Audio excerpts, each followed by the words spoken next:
Do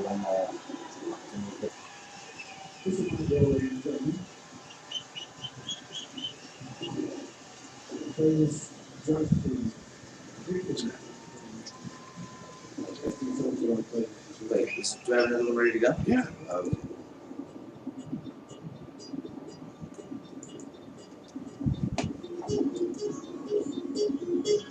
Oh wait, change the pitch. Also, we're supposed to make this sound.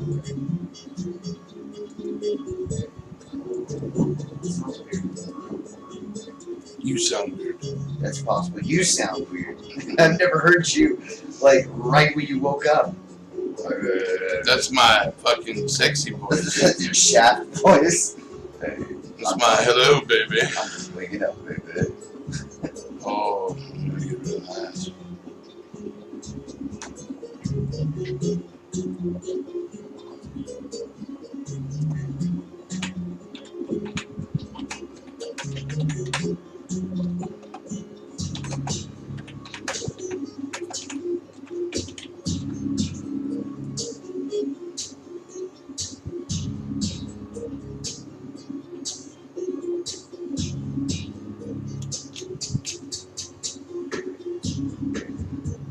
Alright, there we go. Word.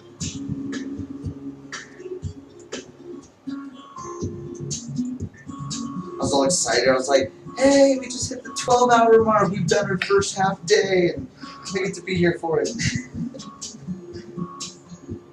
Before I take on it, Seven will do that little thing real quick. Last time we signed off. Yeah. Good. Yeah, it really. I mean, there were a couple of times where I was just like, but I was able to fill most of the time, whether with music or with talking.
I sent Zach that link. He can put it up on the website. At Ustream.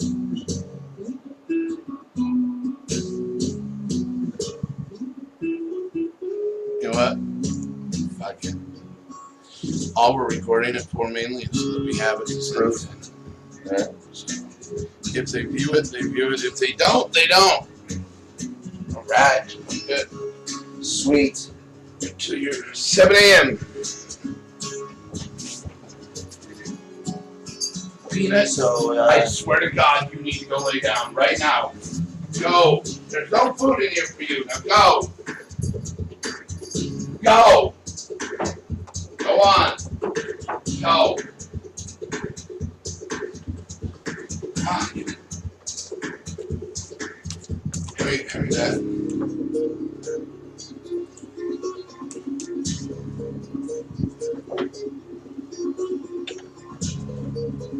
Go lay down. God,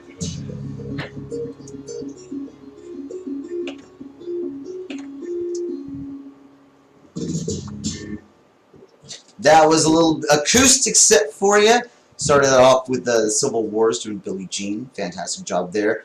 After that, we had Noel Gallagher doing the what I personally consider the way that Wonderwall should sound, because you know, the two brothers are Noel and Liam Gallagher are in that band. Liam does most of the singing, and Liam writes all of the, or I'm sorry, Noel writes all of the music. So that was him doing Wonderwall, and I personally like that one a lot more than the original. And then we finished that off with Luca Stricagnoli, which I probably butchered, doing AC/DC, the percussive guitar version.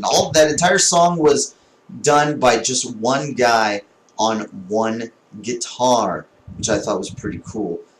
Alright, it's 6:47 right now. We are quickly closing in on hour 13 right now, so I know Jay's gonna took a little bit of a break, as we are allowed, and because you can't do 100 hours consecutively, definitely not. So let's see if we can wake Jay up with something. Let's see. Let's see if we can wake Jay up with something really energetic. Good morning, everybody. No, we haven't played your morning song. Oh, we haven't. No. So this one goes out to Jay and the sleep in his eyes.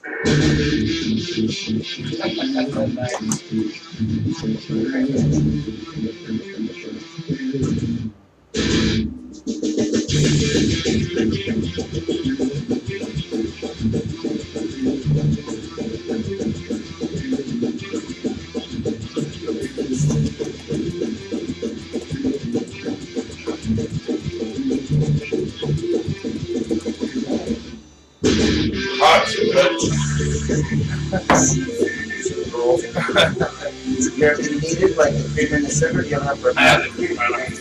Wow. Well, if it's good coffee, you don't always need that much sugar. With the creamer, I think it's definitely. Creamer is going to be a plus. I go, you guys.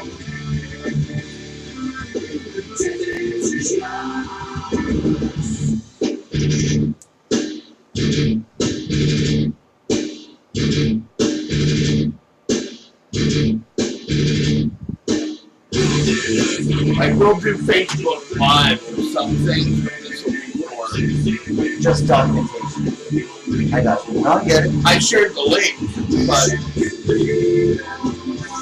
it's supposed to be that way. Work. Since I normally am up at 7 to do everything, Kelly, this works perfect. Excellent. I don't even feel tired. Yeah, but you should still rest. I plan on it.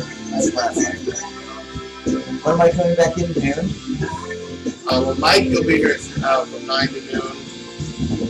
Then Dan will be here from 12 to 5.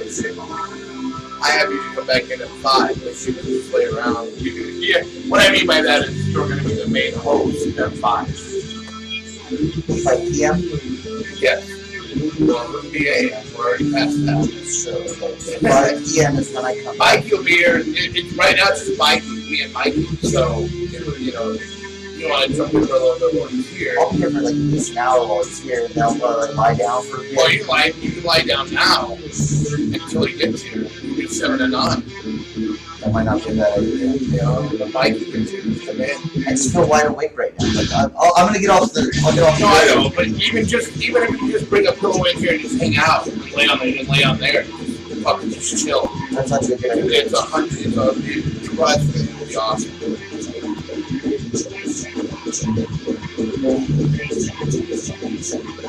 You gotta sleep like you're good. You sound like you sound like you slept the whole night. I slept. Yeah. I was feeling it when I went in there. I was like, okay, I gotta go. And plus now you don't have all the like anticipation and anxiety of getting everything started. Well, I knew how. It was yesterday? Yeah. I just saw the news story today, and so I was looking for songs about news, and I ended up finding a remix of the this reporter who got real mad. It's like, what the hell are we doing out here? What the fuck are we doing out here? And then they remixed it with the auto-tune like they did the Hide Your Kids, Hide Your Wife guy. It was actually kind of funny. It's definitely funnier with the video. Right. But it was enjoyable. Yeah. Well, it's good, man. Well, we got some other news to tell you about. Oh, yay. Port St. Lucie, Florida, our favorite place here on the Rockin' Comedy Show. African warthogs, not surprisingly, are not native to Florida. They should do something like put it in the name so that people don't get that like confused. Right. They're not native to Florida, so state wildlife officials are investigating how one wound up loose in a suburban neighborhood. Florida Fish and Game conservative officials told local news that it captured the Tusky animal last month after a 5-day search about 50 miles north of West Palm Beach. That included failed attempts to capture it with traps and a rope before a wildlife officer spotted it and tackled it. The newspaper reports the officer got some cuts on his legs in the process. Under state law, owning a warthog requires a permit, but no one in that area had one. Officials said the beast is tame and is friendly when offered food, just like Crazy Jane. I was gonna say, dude, that describes me. I might be a warthog. So there we go. That's an interesting. I can be totally pissed off at you. You offer me tacos. I'm like, maybe not so. Maybe I jumped the gun on this one a little bit. Yeah, maybe you did. Well, offer me tacos. A New Mexico inmate who was granted a brief furlough before an expected 7-year sentence now faces 111 years in prison after authorities say he returned late following a slew of new crimes. Oh, jeez. The Eastern New Mexico News reports Brandon Wagner was arraigned this week on new charges of shoplifting and aggravated assault. Those charges came after prosecutors say the 33-year-old Wagner returned over 16 hours late to the Curry County Jail. A judge had granted a 5-hour furlough so Wagner could visit his family before being sentenced for identity theft and forgery convictions. They gave him 5 hours and he showed up 16 hours late? Yeah. Not even like 2 hours. That's ballsy. Yeah. Prosecutors say during his furlough, Wagner stole $5,000 in rings from a jewelry store, tried to smuggle heroin into jail, and attacked a healthcare worker. Assault, grand theft, and drug trafficking. Wagner's attorney, Benjamin Herman, did not immediately return any phone messages. I wouldn't either. I'd be trying to figure out what the hell's going on with this guy. What are you thinking? A Connecticut town is considering installing cameras at a park to catch dog owners who don't clean up after their pets. Good. Yeah, I'm all for that. There's somebody that walks by every morning and they always look around when they're pooping. Yeah. When their dog's pooping to see if anybody's watching. Uh-huh. And they're not going to pick it up. And the woman didn't see me the other day and she's looking around. And then she went to walk away and go, "You forgot something." Yeah, and right. She turned around. like, look, I hate picking up dog poop. Yeah, it's the worst. But if I'm going to take my dog out in public, you're kind of signing up for that. Yeah. It comes with the territory. Yeah. Well, I mean, look at the people who let their parents, or not the people, the parents who let their kids make giant messes, and then they don't do anything to clean it up. They're just like, oh, some store employee will get that. Yeah, it's not our responsibility. Yeah, those are the same people that leave their dog shit. I'm sure of it. Absolutely, because they suck. They leave their dog shit and they take shopping carts.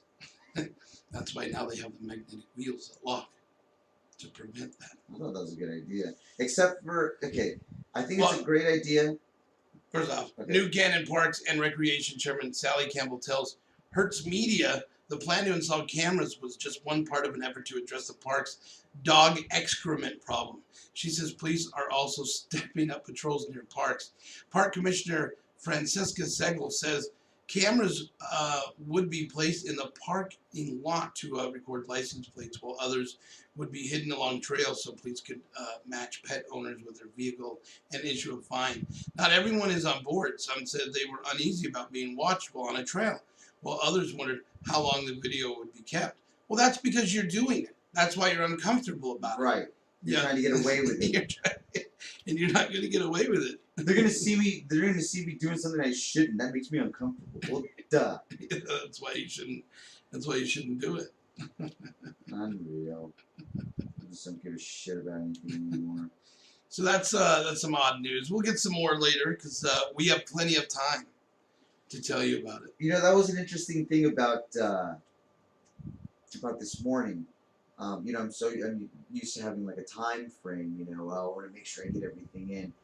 And when you realize you can just go and go and go, it just changes the way that you do everything. You slow down a little bit. You don't worry about getting everything perfect. I don't know. It's kind of fun. Yeah, it's not bad, right? No. So we've been doing it for 30 years. That and I just have no life. Well, take mine. Yours ain't all that glorious. I know. All right, let's get back to some more music here on Let's the jump 100-hour episode of the Rock and Comedy Show. Some more MG Let's Kelly just check in. playlists. Let's just check in. 14 hours, 17 minutes have gone by. We hit 14. We've hit 14 hours. Shit, man. Yeah. So we're almost there. Well, It's almost at the halfway point. Well, it feels like we're hitting the hours pretty quick right now. I'm sure that's going to change. When Wait we till get to it. tonight Yeah. when it's Oh, busy, when when it's- everybody's yeah, here, yeah. and then when we do the pajama jam on Thursday. Right. I'm telling you, it's gonna be amazing. Well, I'm really interested to see how long that goes because you get there's some really creative friends. In the show. There's no limit. There's no limit to how long that goes. If they can sing all night, we can, we'll have live karaoke. Well, I'm more talking about like when everybody's just like, It's time to play go. it out. Yeah. It's time to go. It'll happen. I said from the beginning, look, the hardest part is like 2 a.m. to 7. It's the toughest because there's not a lot of people coming through. So it's Right, tough. right. And, we were fortunate. We did get a few phone calls here and there when we did it last time. And we had one weird guy that kept calling, and me and Ken could not figure out who it was. And he goes, I can see you. Like, he was just doing weird stuff. Like, yeah, it was pretty amazing. That sounds fun and terrifying at the same time. It is, because we were like, oh, we know who this is. No, it wasn't him because he showed up when the call came. So, so that threw that out the window.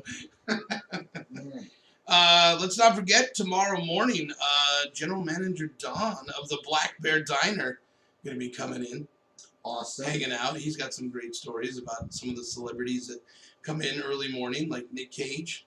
Okay. Ace Frehley's been in there. So, he's got some cool stories. He'll talk with us. He's not getting in here without bacon. So he better plan on bringing some bacon. Word. I will run security on that episode. I'm sorry, you don't have bacon? You can go back and get it. That's right. We haven't done 28 hours for you not to bring bacon. We deserve to be rewarded.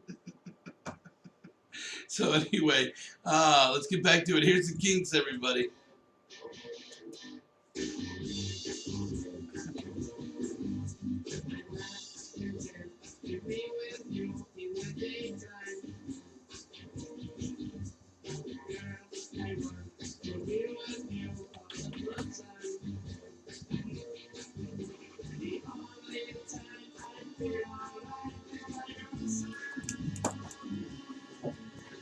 I want to be with you all of the time.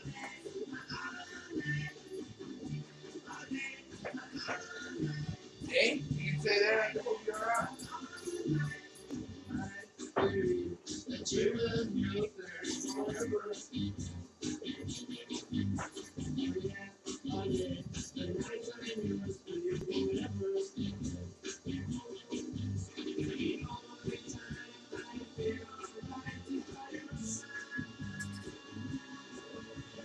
Girl, I want to be with you all of the time.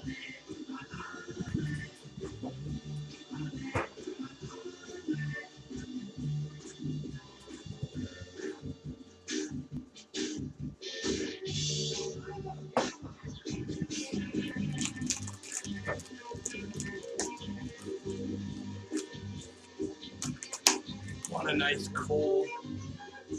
I'm good, dude. Oh my That's, god. you know what? I'll talk about it. It's awesome. Yeah. I don't know how well this will work with the beer. Fuck it. It just wakes you up because it's cold. Thank you, dude. Bud.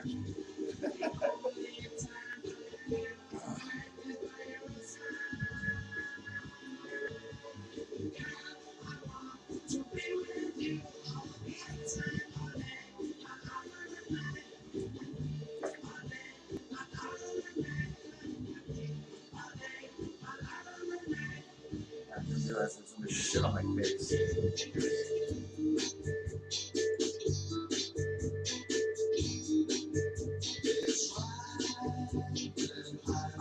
love this song. Such a good tune.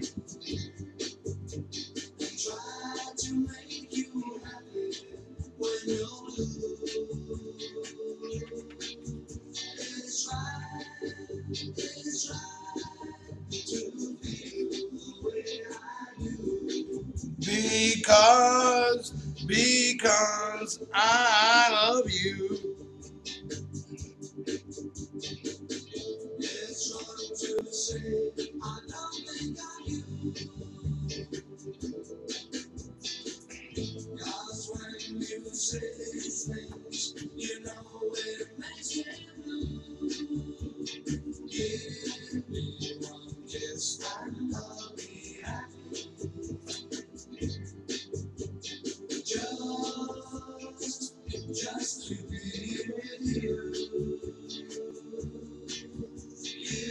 Oh, and there's also a ton of sodas when it starts getting low. Josh brought a whole bunch. Fuck yeah. It starts talking off again.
Hey,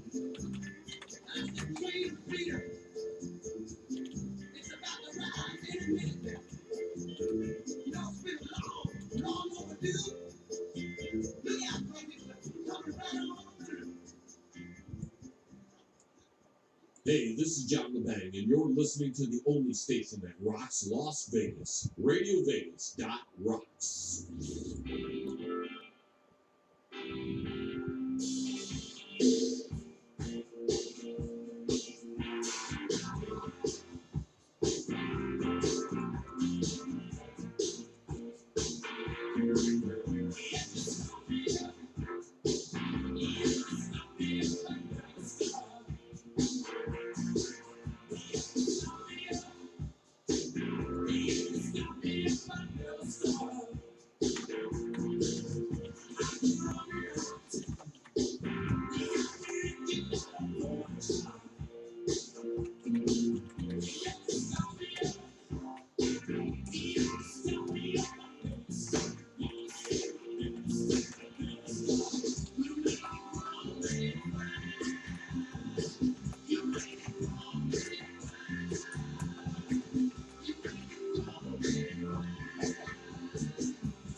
Yeah.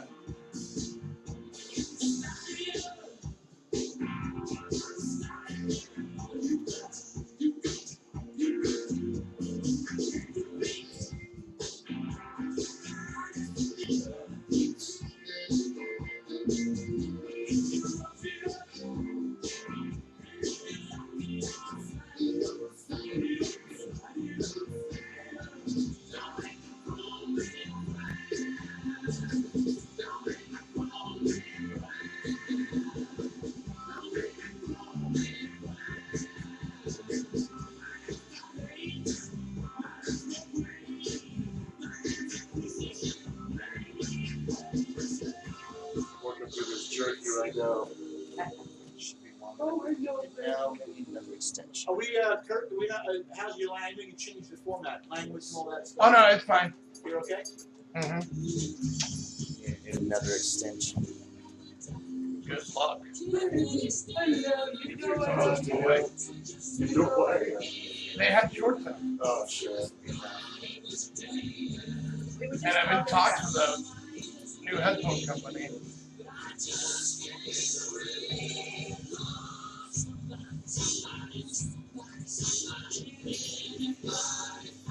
I told you I walked 3.5 miles yesterday. I'm getting old. I feel like a chump. I wake up, I gotta take those, arthritis over the counter. It's all right. Right, yeah? I don't hear it. No, that's Is he on? Is he on? They all should be, yeah. Well, we couldn't get this to work last time. Yeah, you put me with these man. Wait, don't we have one that's out? No, these all work. Try moving this one to that one. They all work. I thought there was one that didn't work. There was a connector.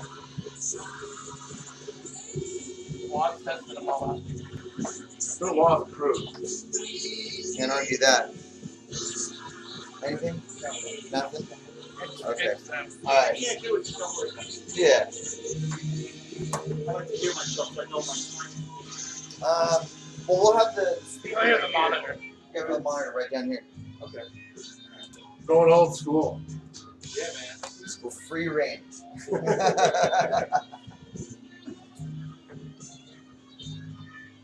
And we'll have to give it that mic. I've seen you guys a couple of times now. It's familiar. Okay. Yeah, Sweet. yeah.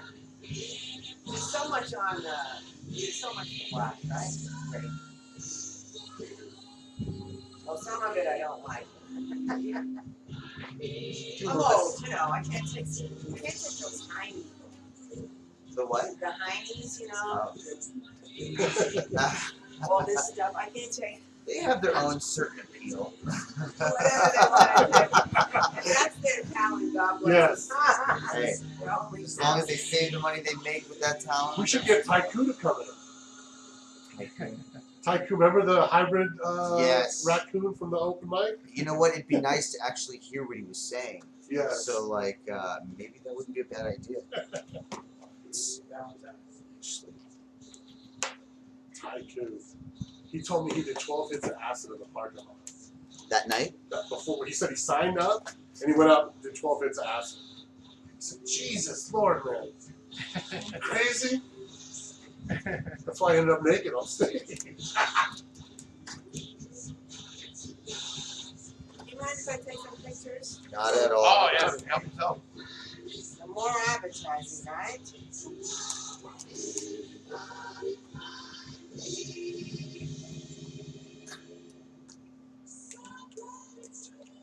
Hey, ho. How you doing? All right. Oh, this guy's behind them. Oh, I like that one. You got the sword. Oh, really? Yeah. Fired up. Nice. I'm one of those people where when I start a task, I'm like, standard, hell or high water. I get it. All right. All right.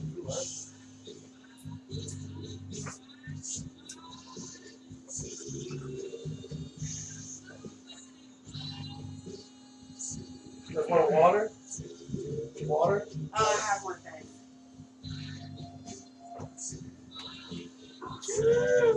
Thank you. Okay, all right, wash it. Look at that now. Yeah. They are coming back to Las Vegas with a small residency with Adam Lambert in the lead for Freddie Mercury again. Heard he does an amazing job. That's Queen, somebody to love. Head of that, The Doors with Light My Fire. Some good stuff in there. Joining us in the studio, everybody. You know it's going to get crazy and fun now. Michael Wills Breezy. Hey, what's going on, guys? How you been, buddy? Oh, man, I just been crazy busy. But I texted this, I'm like, you know what, I got to do the show. Are you doing 100 hours? 100 hours. We're 16 hours in. Are you sleeping at all? Yeah. Oh, no. Mario was going to go, and then you showed up, and he goes, I can't go yet. Okay. Mills is going to be. Wow. I love it. I like to say, I think last time I was here, you had it in another room. We still use that other room. Okay, cool. Yeah, we're pumping 24/7 with Yeah. radio. Yeah. I know, you guys are doing great. I'm glad to hear that. So how you been, man? Busy, good, doing a lot of things, working on some Netflix things right now. Did you go to Mitzi Shore's memorial? I wasn't able to go. I was invited. I just couldn't go. I had, because I had to spend, Mother's Day with my family as well. Right. Yeah. And I will be going when I go to LA and go see Paulie and all that. Yeah. Awesome. We text back and forth. Dice went, right? Dice was there. Yeah. Bob Saget was there. Dice. Bobby Slayton, I think, went. Slayton was there. Jim Carrey showed up. Dice did a nice little speech He there. did. Yeah. Yeah, I saw the video. He did a great speech. Nice. Yeah, he did a real nice speech. And then Paulie uploaded a video to YouTube last night. Was the slideshow, whatever that. Right. That was the one that everybody. They said that everybody was crying over. Did you get to watch it? I did. Yeah, Okay. I will later. Though. Yeah. Me and Mitzi were very close. I was actually back in the day. I used to drive her around. I used to go to her house and hang out, and I would drive her to do things. I take her to the doctor. I take her to the bank. I take her to the store. I was her guy. Yeah. Then I would drop her off, and this was when she was just starting to get not feeling well. Yeah. She was starting to, the Parkinson was kicking in. Yeah. And, we had a very special relationship. Matter of fact, it's funny. Her nurse is, I was trying to hit on a nurse, a little course. Filipino girl. Yeah. And she goes, "No, I have a boyfriend." I'm like, "Oh, okay, you have a friend for me," and she introduced me to my wife. Interesting. So I met my wife at Paulie Shore's house at Mom's house. Nice. Nice. Still have her key. I still have Mitzi's key to the house. Nice. Anyway, She's given it up years ago. Yeah. You'd frighten anybody to win. I don't even know if the key works anymore. She lives next door to Larry Flint. Nice. Oh wow. Okay, that's the second house, right? Because there was the other house. The big house on Yeah. Doheny was next to Flint. Okay, The second house was on Robertson. there it is. Okay. Very cool. Anyway, what's going on with you guys? We're sitting here doing 100 hours of radio because we had nothing better to do. You know what happened? On the way here, I got a little fucking. So I picked up my friend Valentine. I'll let you. Did you introduce? Hey Valentine. Hey, How are you? guys? So on the way here, right this morning, I stopped at the store. I go to Smith's. I'm going in there, right? So I'm walking around the pro dude, and sometimes people get me aggravated. Like I'm walking around, I'm trying to I like going to the supermarket because it's like trending. I like to see what's going on new, And you rob shit. Everybody does. Nobody fucking does. Still a grape here. Yeah, and that's what happened. Actually, you mentioned grape. I'm in the grape section. I'm in the pro. Now I test this grape, little test grape. They come in bunches. Nobody gives a fuck. You take a grape. So I take the grape, I'm eating the grape. The lady next to me comes over. She goes, "How are the grapes?" I'm like, "Grapes are great." She tries a grape. Now she's eating a grape. We're both having grapes. The produce guy comes over. No problem. He's even having a fucking grape. What are you thinking of? Yeah, they're on sale. We're all hanging out eating grapes. As soon as you rip the leg off rotisserie chicken, now we're having a fucking problem. Little mid-morning barbecue over there. Huh? Who pays for shit in the grocery store, really? Yeah. Remember years ago, you open the Pringles up, put it behind the Oreos, fuck them. Yeah. The chicken doesn't hide in plain sight as well as I the eat grapes. lunch at the deli counter. I'm like, can I try the ham? Put it on 4. Then put a piece of turkey on, maybe some bread. I want to see how it works together. Roll it up with some cheese. Can you put a little mustard A on little it? mustard. This is how, I don't have the contrast. Yeah. You go to Costco's on sample day. Yeah, oh yeah. I'm not sure if I like it. Let me have Let me another. try another one. Yeah. Just don't cut it up. I used to always say like the difference between like an East Coast deli. Right. They're not having that shit, but like if you go to Smith's, Yeah. they'll give you as much slices as you want. They'll let you go behind the counter and do Tim this behind the stuff. deli don't give a shit. He's got a 401k. Yeah. He don't got shit. But Sal back at Sal's Deli, South Deli. you get what you get. Yeah, it's perfect. Don't worry about it. Yeah. We do everything shaved here. Don't worry. Yeah. But you know what's a pain in the ass in the grocery store? Tell me if this is true. Is dog food. I shop at the dog food now. I said, what's going on with dog food? Years ago, you bought Alpo. That was it. You opened up the can. It smelled like shit. You gave it to the dog. Yeah. Now everything wild caught salmon and snow peas. What the fuck is that? It's refrigerated. I was Some gonna of the say, dog food are refrigerated. refrigerator in that section, yeah. Farmer John's is making fucking dog food now. It's ridiculous. It's good for us to eat. I was on the way home like, honey, I'm coming home. Don't forget to give the dog the wild caught salmon and snow peas tonight. And give him the electrolytes in his water. Yeah. I want to see how it is for a coat. I'm going to Burger King. What do you want to eat? You'll have a hot box. The dog eats better than The you. dog eats better than we do. My fucking dog's looking at me going, "You sure?" I'm like, "Yeah, no, it's all right." $75 a bag. What the fuck are we eating here? Probably has a beautiful coat though. It does. Well, Soft. fucking better, right? What we eat the Spago. I'm gonna wear that shit when he passes away. Right. So for our new listeners and those just tuning in, we have Michael Wills Parisi in the house. You've been doing comedy for what, 8 years? Yeah. Add a 2 and a 1 note. I'm doing 30 years. 31 years this year is my year. Wow. 31 Nice. years doing comedy. Brutal business, I yeah. started back in the 80s. Yeah. How long were you doing it before you teamed up with Dice? Me and Dice got together in 1989. I started opening for him in 90. He let me wait a year. And then he came over to me and said, I was at an 80-seat room in Brooklyn called Pips, legendary first comedy club in the country. That's where Dice started in 78. I started there. And he said, "What are you doing this weekend?" I'm like, "Nothing." He goes, "You want to do the garden?" I'm like, "What?" From 80 seats to Madison Square Garden. Like 26,000 seats. I go, "Heck yeah." I said, "Yeah." Let me think about it. Yeah, I'll get back to you. My people call your people. That's you in. That's funny. That's the way to go, though. You just get thrown into it and you gotta survive, right? That's the comedy. Back in those days, Were you scared when you did Madison Square? I wasn't. I was on a quest to make it. I knew, listen, I knew I was funny. I knew I always had it. I knew I was an impromptu kind of person. I never really was scared. I always got the before show jitters, but I think it's excitable. But I was never, ever worried about it. I always knew I would do well. I just always knew. That's something that never goes away is the Yeah. jitters. Yeah, the jitters always go, Yeah. even to this day, when you have to walk on stage. But it's a good thing. It It's needs a it good is thing. a good jitters. Yeah. I think everybody in entertainment gets them, no I think matter you what. should get them. I mean, when you go on the radio, you know you're getting ready to put a show on. You get a little excited, I just try to look at it more like excitement rather than like worry. Yeah, you don't want but to. you You don't want to never worry worry. about like Yeah, messing up. But if you just look at it, hey, I get an opportunity. Well, if to you do worry, this. worry will mess you up. See, by worrying, you will mess up. Like, I don't This worry is if the there's- focus away. I don't worry if those sons of bitches don't like the Yeah. show. Right, I'm doing it right. anyway. Right. And the same thing when I go on stage. I look at it as an honor. And to be honest with you, it's an honor for you to watch me. I'm an artist. I'm performing. Yeah, I'm right. doing something.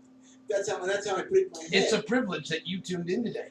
Yeah, I agree. And that's how it is. You should. I feel that if you're that good, you need to know you're that good. Then when you go on that stage, you got to be mentally psyched, and that's the way to do it. Expect the best. That's how I look at it. I'm not going to give you a second-rate show. Yeah, I am. yeah. Otherwise, I just won't fucking do it. Right. I'm not showing up to do anything second-rate. Anything I do is always quality. Perfect. Yeah. That's why Jay calls. Yeah. Right. I That's know. why you're here. It's always a good time when you're on. I love doing your show. I just wish I could do it more. I know. You live on the other side of fucking Oh, town. well, that, you move. That's not me. So you're still here. That's right. Yeah. But I mean, 31 years. Yeah. How has it changed? How's the comedy scene changed for you? You know, I think for me, I'm very good at where I'm at in this business. I'm doing my thing. I have some great management, great agents behind me to run my company. I do believe the comedians nowadays are lacking. Okay. Yeah. I mean, there are got some great comics out there, like Sebastian. I think is fantastic. Yeah. Get some great comics. But I think a lot of people doing comedy, I hate to call them stand-ups doing comedy because I don't really consider them a stand-up yet. But a lot of the people that are doing comedy are not really true comics. They're just doing it as a vehicle to something else, trying to work their way into something else. And Yeah. I think that's you're ruining it for everybody else. Back in the day when I started in the '80s, you did comedy because you wanted to be a stand-up comedian. That's what your goal was. You didn't give a shit about getting a pilot, getting a TV show, getting a podcast. You wanted to be a comic, and you wanted to make people laugh, and you did it in the raw. You got it. organic You got in a stage. car that barely had any gas. Barely, you got in a car, you know, and you did comedy because you loved the art of true organic stand-up comedy, and that's who you became. And then everything after that was great, but that's what I think is lacking nowadays. Everybody's in the back of their mind, well, I'll do comedy so people will see me so I can get my own show. You're doing it for the wrong reasons. I agree with that also with the material. Right. Like I think that it's now that with social media makes it so easy to spread what it is that you do. Like you get a lot of these parallel thinking situations Sure. and everything. And so like You do a lot of that. yeah, absolutely. The social media is great for certain things. You have to embrace it. I think that the attention span nowadays is so short that you have to get to the joke quicker, get to the punch quicker. You also got to be original because don't forget you got people out there who are not comics stealing people's material and turning it into their original memes. Yeah. Yeah. So now I see Or more doing shit all over the Facebook place. Live videos. It's Absolutely, crazy. Yeah. And I see stuff that I've done 25 years ago is now a meme, and why the fuck aren't I getting credit for that? And it's a joke that I wrote. I wrote this joke in the back of the comic strip in New York City when I was an open mic comic and we were struggling, and I wrote a great bit. And now you want to just take it and put it on some e-card, whatever the hell that's. After like 2 months of Yeah. writer's block, this You know? joke pops up Yeah, and and kills. and I call them on it. Yeah. I let them know. I'm like, if you don't cease and desist, get rid of this meme, you will have lawyers at your door, and I can afford to fucking do it now. Yeah. Yeah. And that's how you have to do it. And the audience has changed a bunch too. Like it seems like everybody's so sensitive now. Yeah, well, You I don't gotta buy do that. I don't Yeah. care about that. Good. I don't care about Good. the sensitivity. Yeah. But grow the fuck up. Thank you. Put your dick back in the pants. Well, for Be a some, big boy. and for somebody that's been in the business as long as you have, as an outsider that would come into Vegas, how do you rate the comedy scene for the local scene right now? Jay, you know what my answer's going to be on this. I don't will. I really don't feel the local comics bring it, to be honest with you, in Vegas. And I think that I wish they did, and I wish there was a culture of comedy here. I wish that there are some great local comics, and I've noticed a lot of, matter of fact, Valentine, who's here today with me, I happen to feel is very funny and refreshingly funny in his song parodies. I think a lot of them can be Gooch is funny. There's some guys that are good, Yeah. but then you have some guys that are just bullshit. They suck. And I think they need to know that they suck because they feel they're entitled because they live here. Well, and they're but the you don't comics. understand. They killed it on open mic. Right. Yeah, but if you take that comic and you take your, how about this? You take your biggest headliner local here in Vegas right now, your biggest local headliner who is a local on the scene, not a paid pro, not playing the strip. Bring them to Los Angeles, and they will have to start from the beginning again, and no one will, and they will be you have open mic comics in LA that are fantastic. Right. They are razor sharp. They're headliners in anywhere else in the country, but they're working on their dream in LA. See, the whole thing is, you don't start in Vegas. You end up in Vegas. Yeah. If you feel you got the funny, you go somewhere you started, New York, Chicago, Boston, LA, of course, things like that, and then hone your act and come right there. You don't, and then come back to Vegas and get paid. Vegas is not a place to start comedy. That's exactly kind of like what I'm doing now. I leave town a lot. Yeah. Just because. Yeah. And I tell them, not to to really stab at the local scene too much, but you have to. Yeah. There's no way If around you it. have talent in you, you must leave here. Yeah. Well, it's an important. That's I think Because I'm born and raised here. Right. You know, but I do want to get further into comedy a lot more than I am now. Yeah. But I rent a place in Encino for that reason. Sure, you should. You So I should. could be out there on the weekends and go out there without having to worry about. Then in my eyes, if that's what you're doing, you're an LA comic.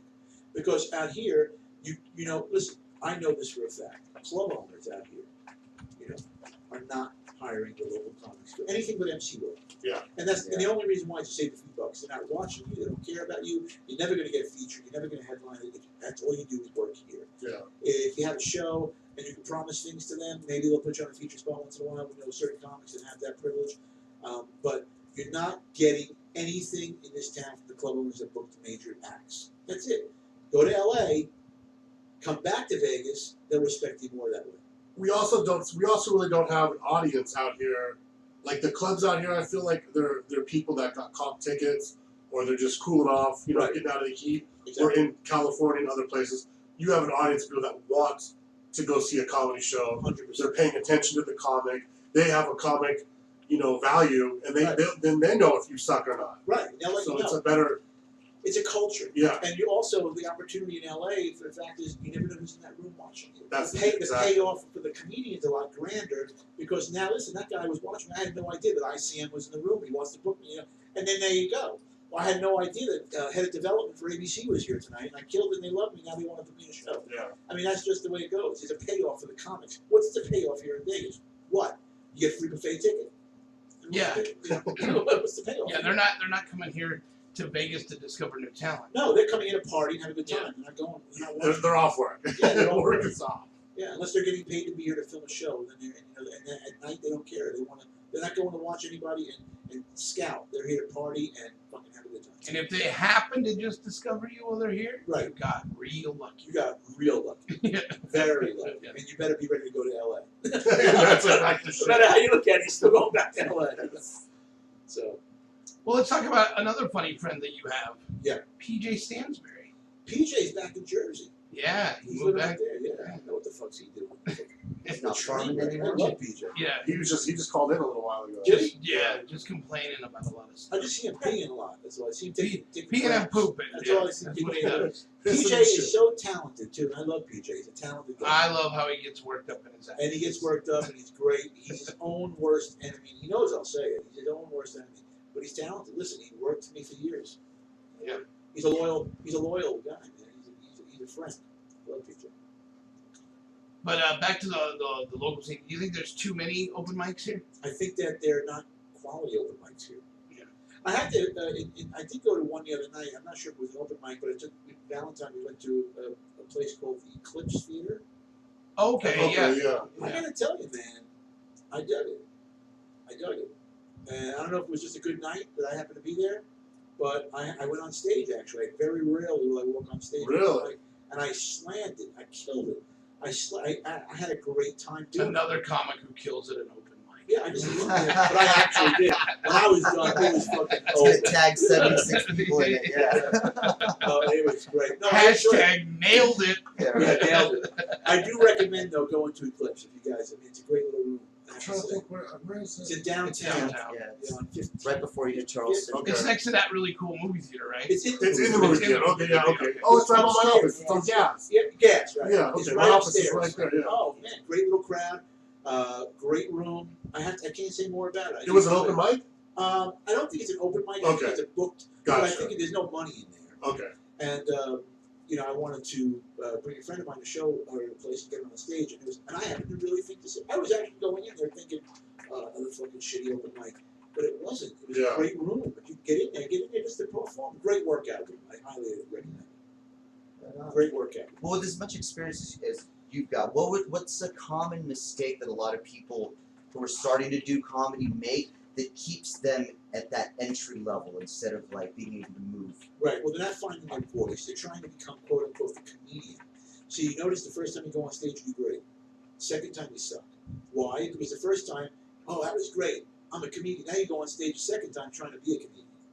Just be yourself. Always be yourself. Be original.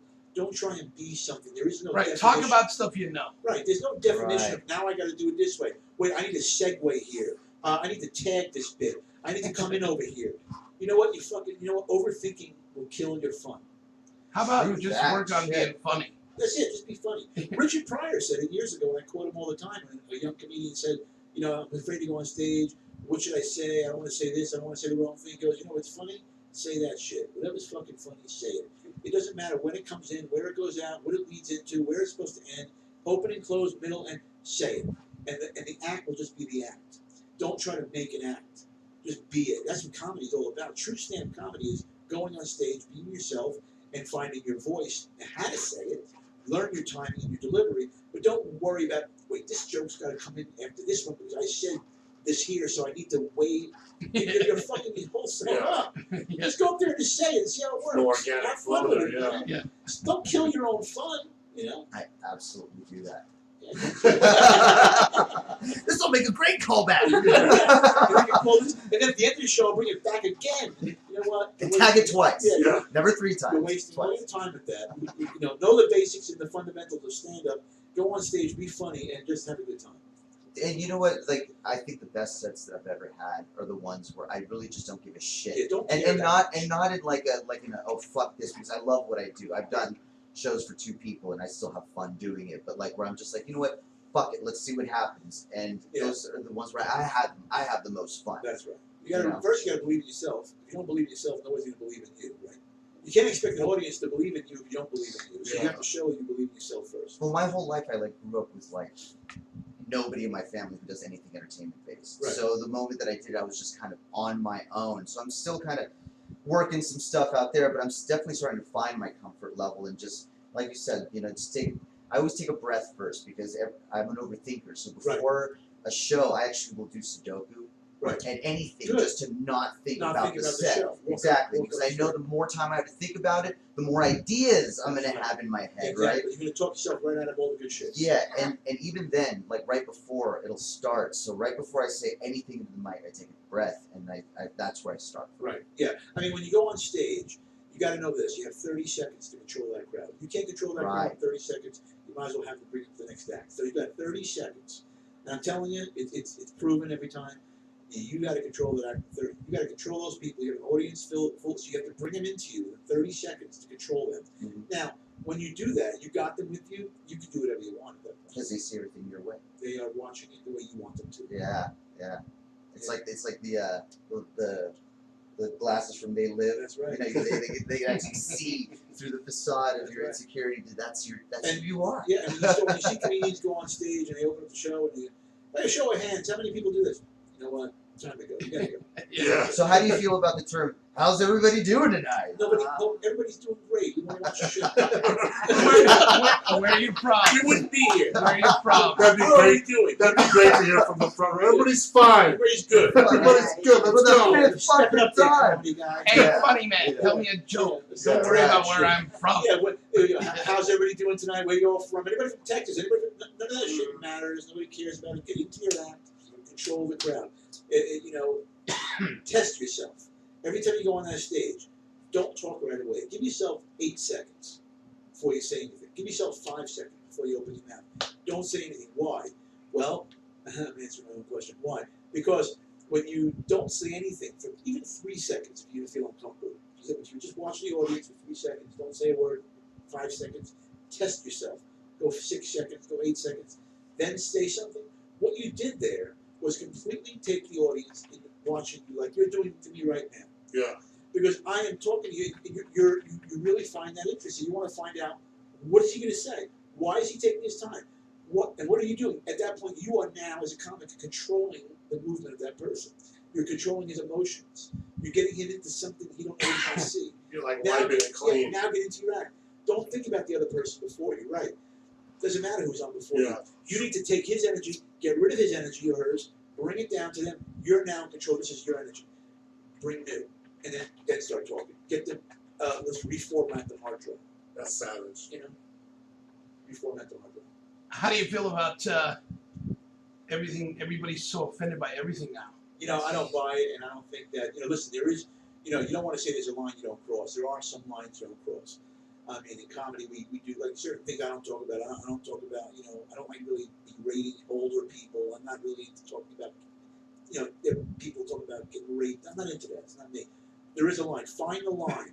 but know that it's a very thin line, and there's not many of them. There's only a few, and within those boundaries, be funny and be true to yourself. Don't just go on stage to hate and to bash.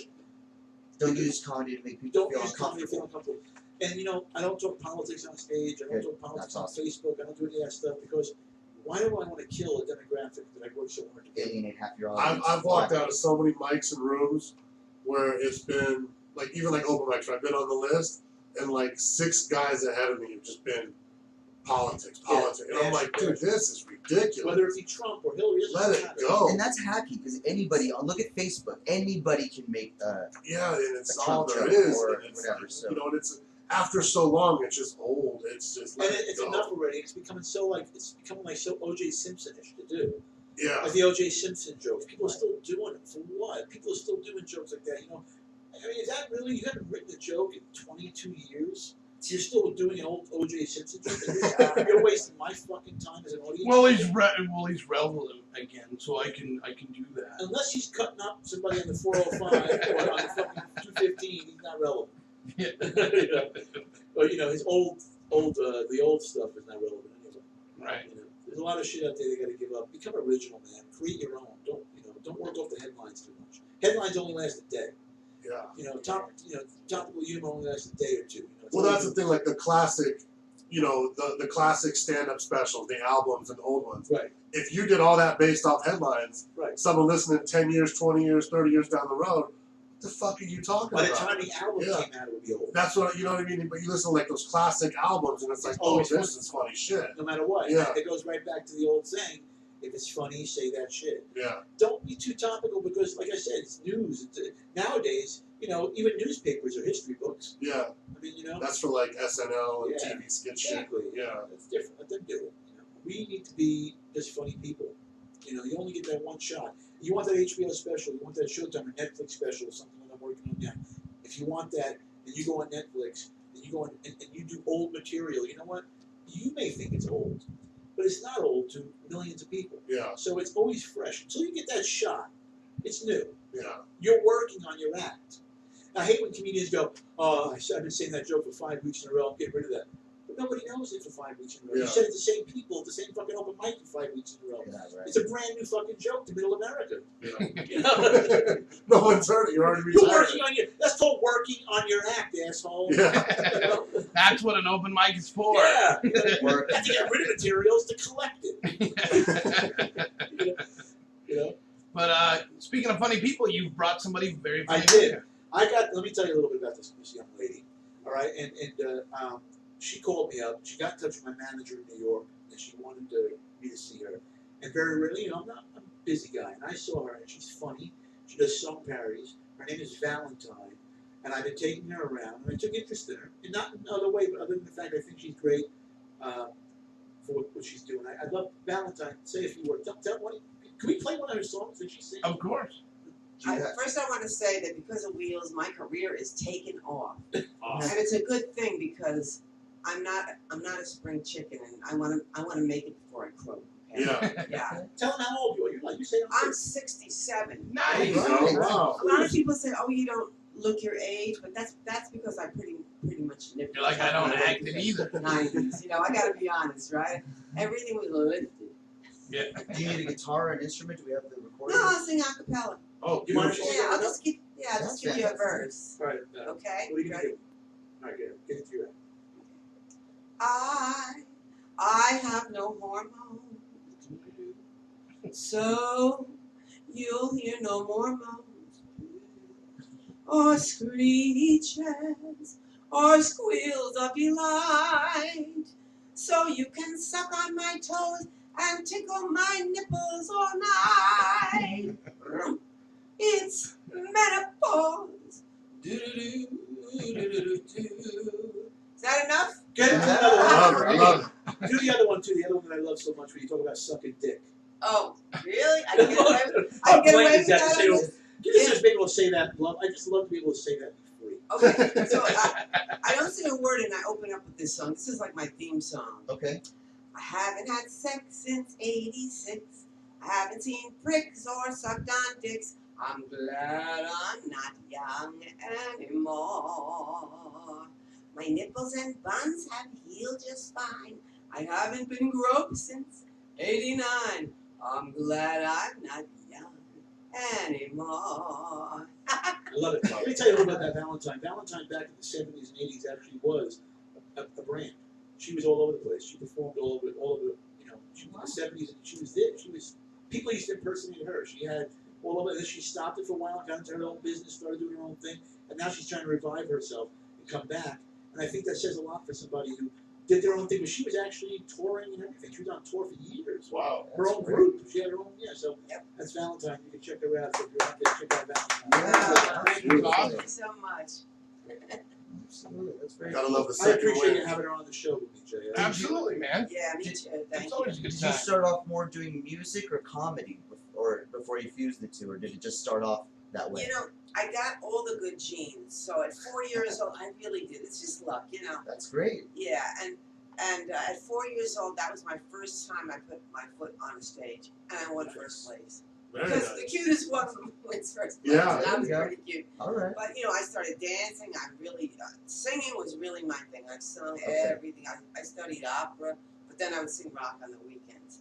You know, so I Awesome. sung with all kinds of bands. You know, as Michael said, touring the country, and that was so much fun. I mean, when you're in your 20s, you got no responsibilities. Yeah. It is great, and so I was pretty much a singer. And I wrote a couple of comedy skits for the singing, you know, to introduce the songs.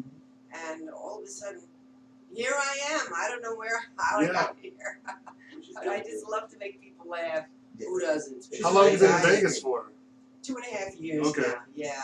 From the East Coast? Yeah. Yeah. New York. Okay. New York. There you go. 35 years Manhattan. Oh, wow. It was my dream, so I had my dream. Well, she used to perform at Catch Rising Star, Dangerfield, everywhere. Nice. Yeah, I had a lot of nerve, you know. I go, I think Last time I was in that's what it Manhattan was going like to the 2002. improv, and here I am singing. You know, they're saying, "Wow, you know, who is this chick?" But Nice. I'm very nervy.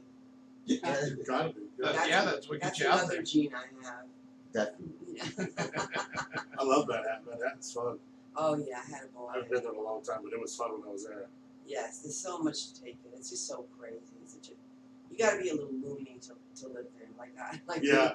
I remember when I went to my first time in New York, I was young. I was like 20 years old. And my friend was like, oh man, I'm afraid to get on the subway. I've heard horror stories about the subway. And this guy, he was funny, he was like, he told my friend, let everyone think you're the crazy motherfucker on the subway. You know, so we get on the subway, my friend starts like growling. He's like, "Arr, arr." I'm like, dude, you're gonna get us fucking killed. Just be normal. It's kind of like, Well, I what the remember fuck? when I started comedy in New York in 86, 87. You know, going from clubs to club to club to club in New York was part of the whole thing. So it was me, Chris Rock, Adam Sandler. We were all open micers at the time. We were all together. That was our group. So it was John Stewart was with us, tons of us. You know. Big names now. You see a lot of. But we'd all go on the railroad, or we'd hit the subway. We hit Catch Rising Star would be number one. We hit Dangerfields. After Dangerfields, we go over to Comedy Strip. After Comedy Strip, we'd end up in the Comedy Cellar in New York on McDougal Street. We'd close it out there. And then 4:30 in the morning, we'd be done hitting the city, eating breakfast, and on our way home by 9 o'clock in the morning to do it all again the next night. The open mic scene in New York back in the 80s was the most electrifying, spectacular part of this culture that you know, I'm so happy that I was able to experience that culture of comedy. Yeah. It really is. What a time to be there. Like, that's just crazy. Like, to hear those names and just think of, like, doing that, Oh, just yeah. sounds like a totally I mean, different, and then when we got a paid gig, it was amazing. You know, we like, all right, we get a paid gig, so you know, Adam had a car, Sandler had a car. So me, Adam Sandler, Chris Rock, we were going up to just the three of us. Chris would sit in the back, and I would sit in the front. You know, the priority. And then you know, we would be going up to the show up in Westchester County, and when we hit the toll bridge, you know. Chris would be like in the back. They can believe he was sleeping because he was broke. He had no money. Yeah. And like, so we all have to pay the toll. And then like about a mile after the toll, he'd wake up and say, "We're almost there." And he wasn't even Off the sleeping. toll He was road, faking it. He didn't want to chip in, you know. And back in those days was great, you know. And then of course going to the Comedy Store in LA and becoming a regular there in '89 when I became a regular at the store. That was my home. After that, so the Comedy Cellar in New York and the Comedy Store in LA. What was that process like? Getting I didn't get picked. I got so what happened was Dice got me the showcase there. Andrew Dice Clay got me the showcase there. And I went on stage and I was wearing a hat, like one of those little bebop hats, Right. So I tilted to the side and I did my act. And Mitzi comes over to me and she goes, "Oh no," she goes, "You remind me too much of Mitchell Walters." So she didn't pass me. I'm like, fuck, So I go back on my own and get the showcase. 6 months, she goes, "Come back in 6 months." I come back in 6 months. I don't wear the hat. Yeah. I do the same exact action. "Oh, that was great. I love you're a regular now. Start calling in for spots." Nice. And that was it. Yeah. I was like, and I'm like, what? I did the same fucking act. She forgot me, I guess. Yeah. And that's how that worked out. And then I became a regular and I started working there like every night. I spent, 20 some odd years there, pretty much the front and the back, doing my show high the whole time. Yeah. Just on weed most of the time. That's all we ever did at the store was smoke. That's crazy. Yeah, it was the greatest. I would never. I really do wish that the comedians nowadays would understand the culture of comedy and get into the culture of comedy and understand that it's not just going on stage and getting the next thing. It's going on stage and becoming the thing of who you are. Every sitcom out there, whether you look at Roseanne, Tim Allen, you got Seinfeld, all these shows, these classic shows, Ray Romano, all these great shows, they all stemmed from the act of the comic. Yes. Okay? Because that's who they built the show around. Build your show on stage. Build your sitcom on stage. Don't just be a good actor. There are a ton of actors. They don't need actors. They need the show. So when you're writing your show on stage, when you come to stand up and writing your show, you are writing your show. Yeah. Do that show, then you will get the show.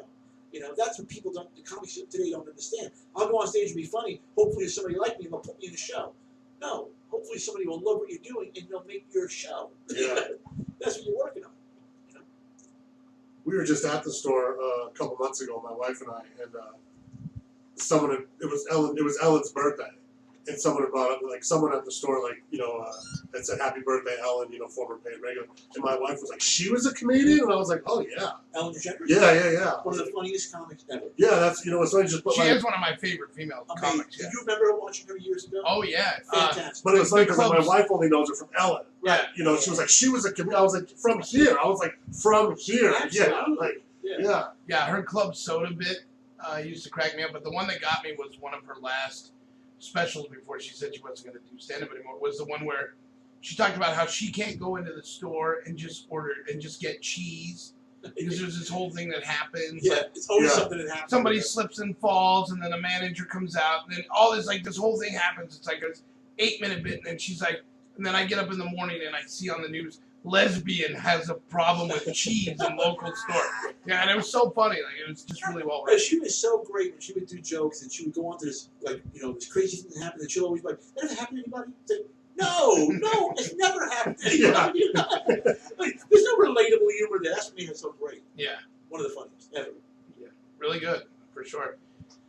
What gigs you got coming up? I'm going to be in Boca Raton coming up in August. In September, I'm going to be at the Boca Black Box. I'm going to be at the headlining there. I'm headlining Governor's Comedy Club in Long Island. I'm headlining McGuire's Comedy Club in Long Island. I'm headlining Uncle Vinny's Comedy Club in Point Pleasant, New Jersey. And I'm doing some stuff for Netflix right now. We're in negotiation, my manager. Right Nice. now on a show that we're working on.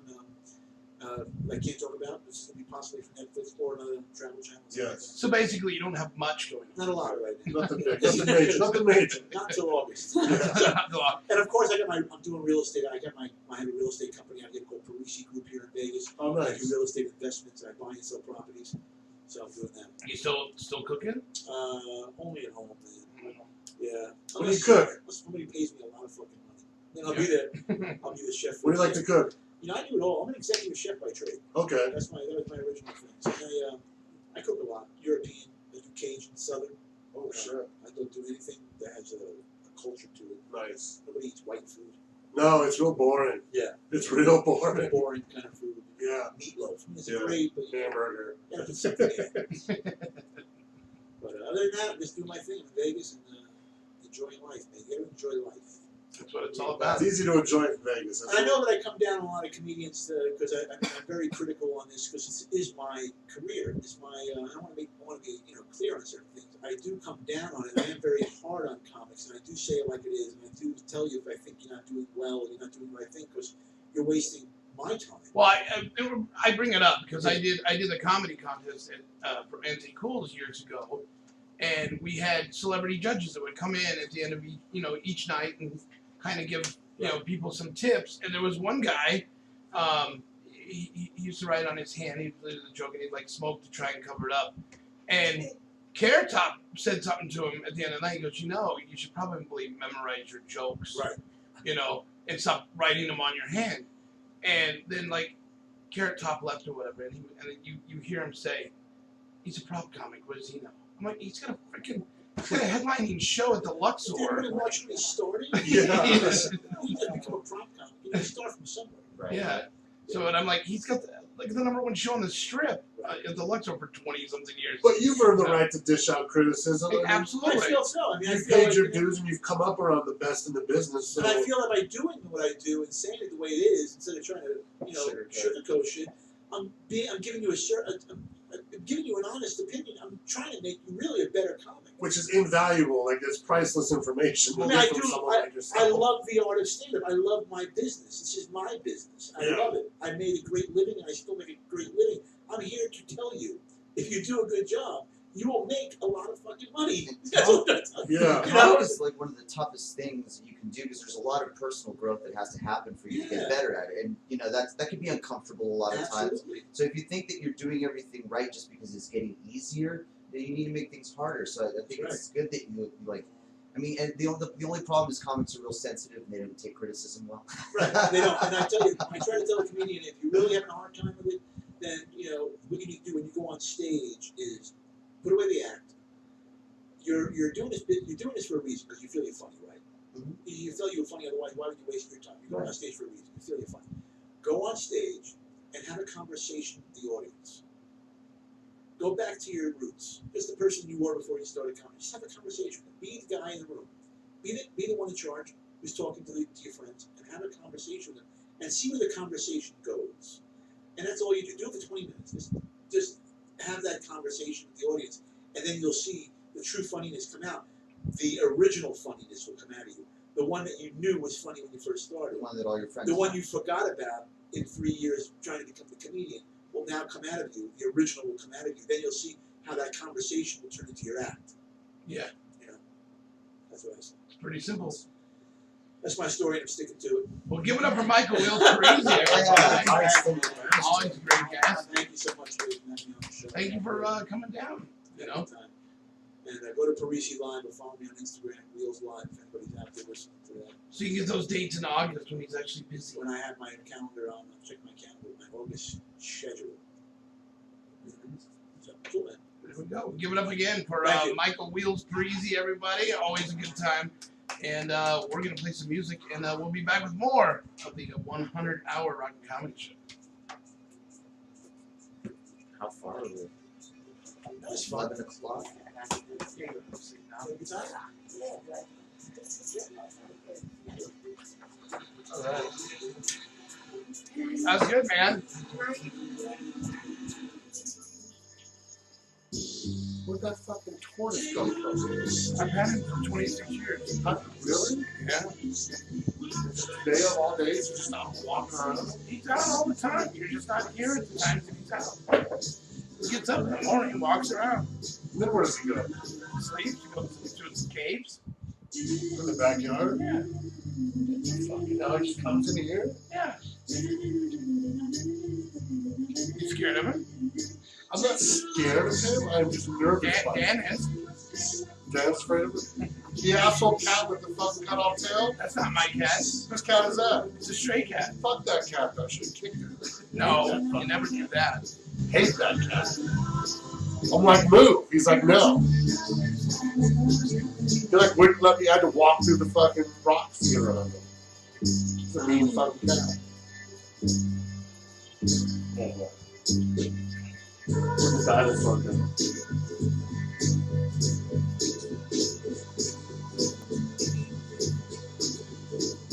Take the last train off and I'll meet you at the station. You can be here by 4:30. I made your reservation. So Mario Giannis doesn't want us back.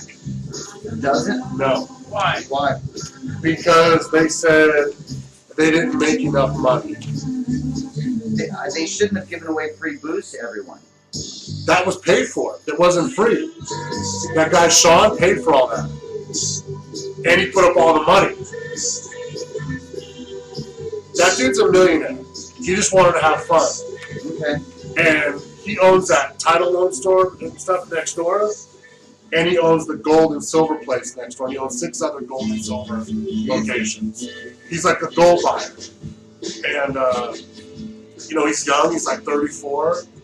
And he's like, oh, we'll have some fun. And he got Yanni to let us use the place. And look, we didn't make enough money. I'm like, you have to understand how good of a turnout that was for day one. Right. Like this, like over way past best case scenario. Yeah. And there was actual real audience members there that weren't comedians. It's like Nice. crazy. Yeah. And they were like, no, we were expecting more. And I'm like, you're fucking crazy. So that's it? It was just a one-off? Wasn't supposed to be. Damn. I don't know how much better it could have gotten for the first night. So I'm proud to say that I'm the only person to have won Yanni's. Yanni's open mic. That's a bummer, dude. That's a super bummer because I put a lot of money into that shit too. I had to buy that PA. I bought that, and I bought all the flyers and shit, and fucking. You could have used our PA. Yeah, but I was planning on it going, and then you know what I mean. Like if you're borrowing someone's shit, and you know what I mean, and they need it, you need, you know what I mean. So I just bought it. It's like it was like crazy. Alright, gonna make a quick call my ladies up.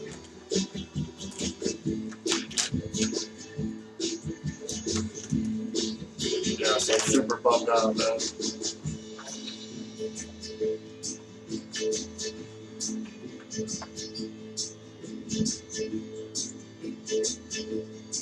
What's up, buddy? Long time no see. I didn't know you were hungry like a fucking dinosaur in the house. Yeah. You just sit there wagging your tail and don't even tell me? You ever go for rides on the shelf? Oh.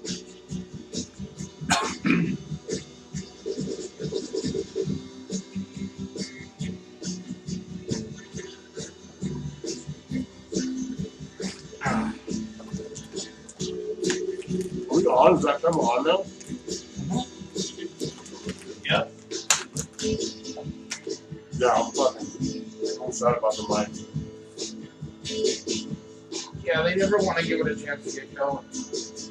That's why I'm just over them in this stuff. Yeah, you should do it. I don't want it. What? Why? Because the market's so fucking saturated with them. She was mine. Well, the plan now is to just buy the fucking restaurant. Okay.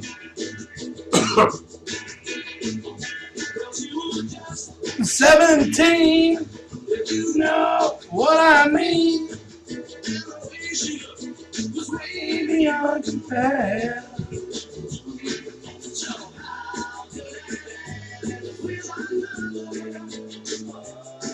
I saw her stand. She looked at me. I could see. Every fall too long. I fall in love with her. She was nice. We don't know.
So how'd you make it through the night?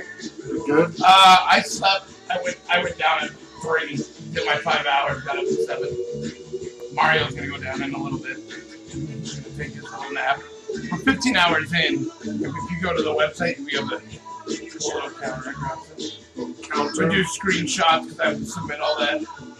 I have to have video, some video, and I have to have audio. Yeah, that's how they verify it. So have you watched this Cobra Kai bullshit series? I haven't, because I don't have YouTube Red.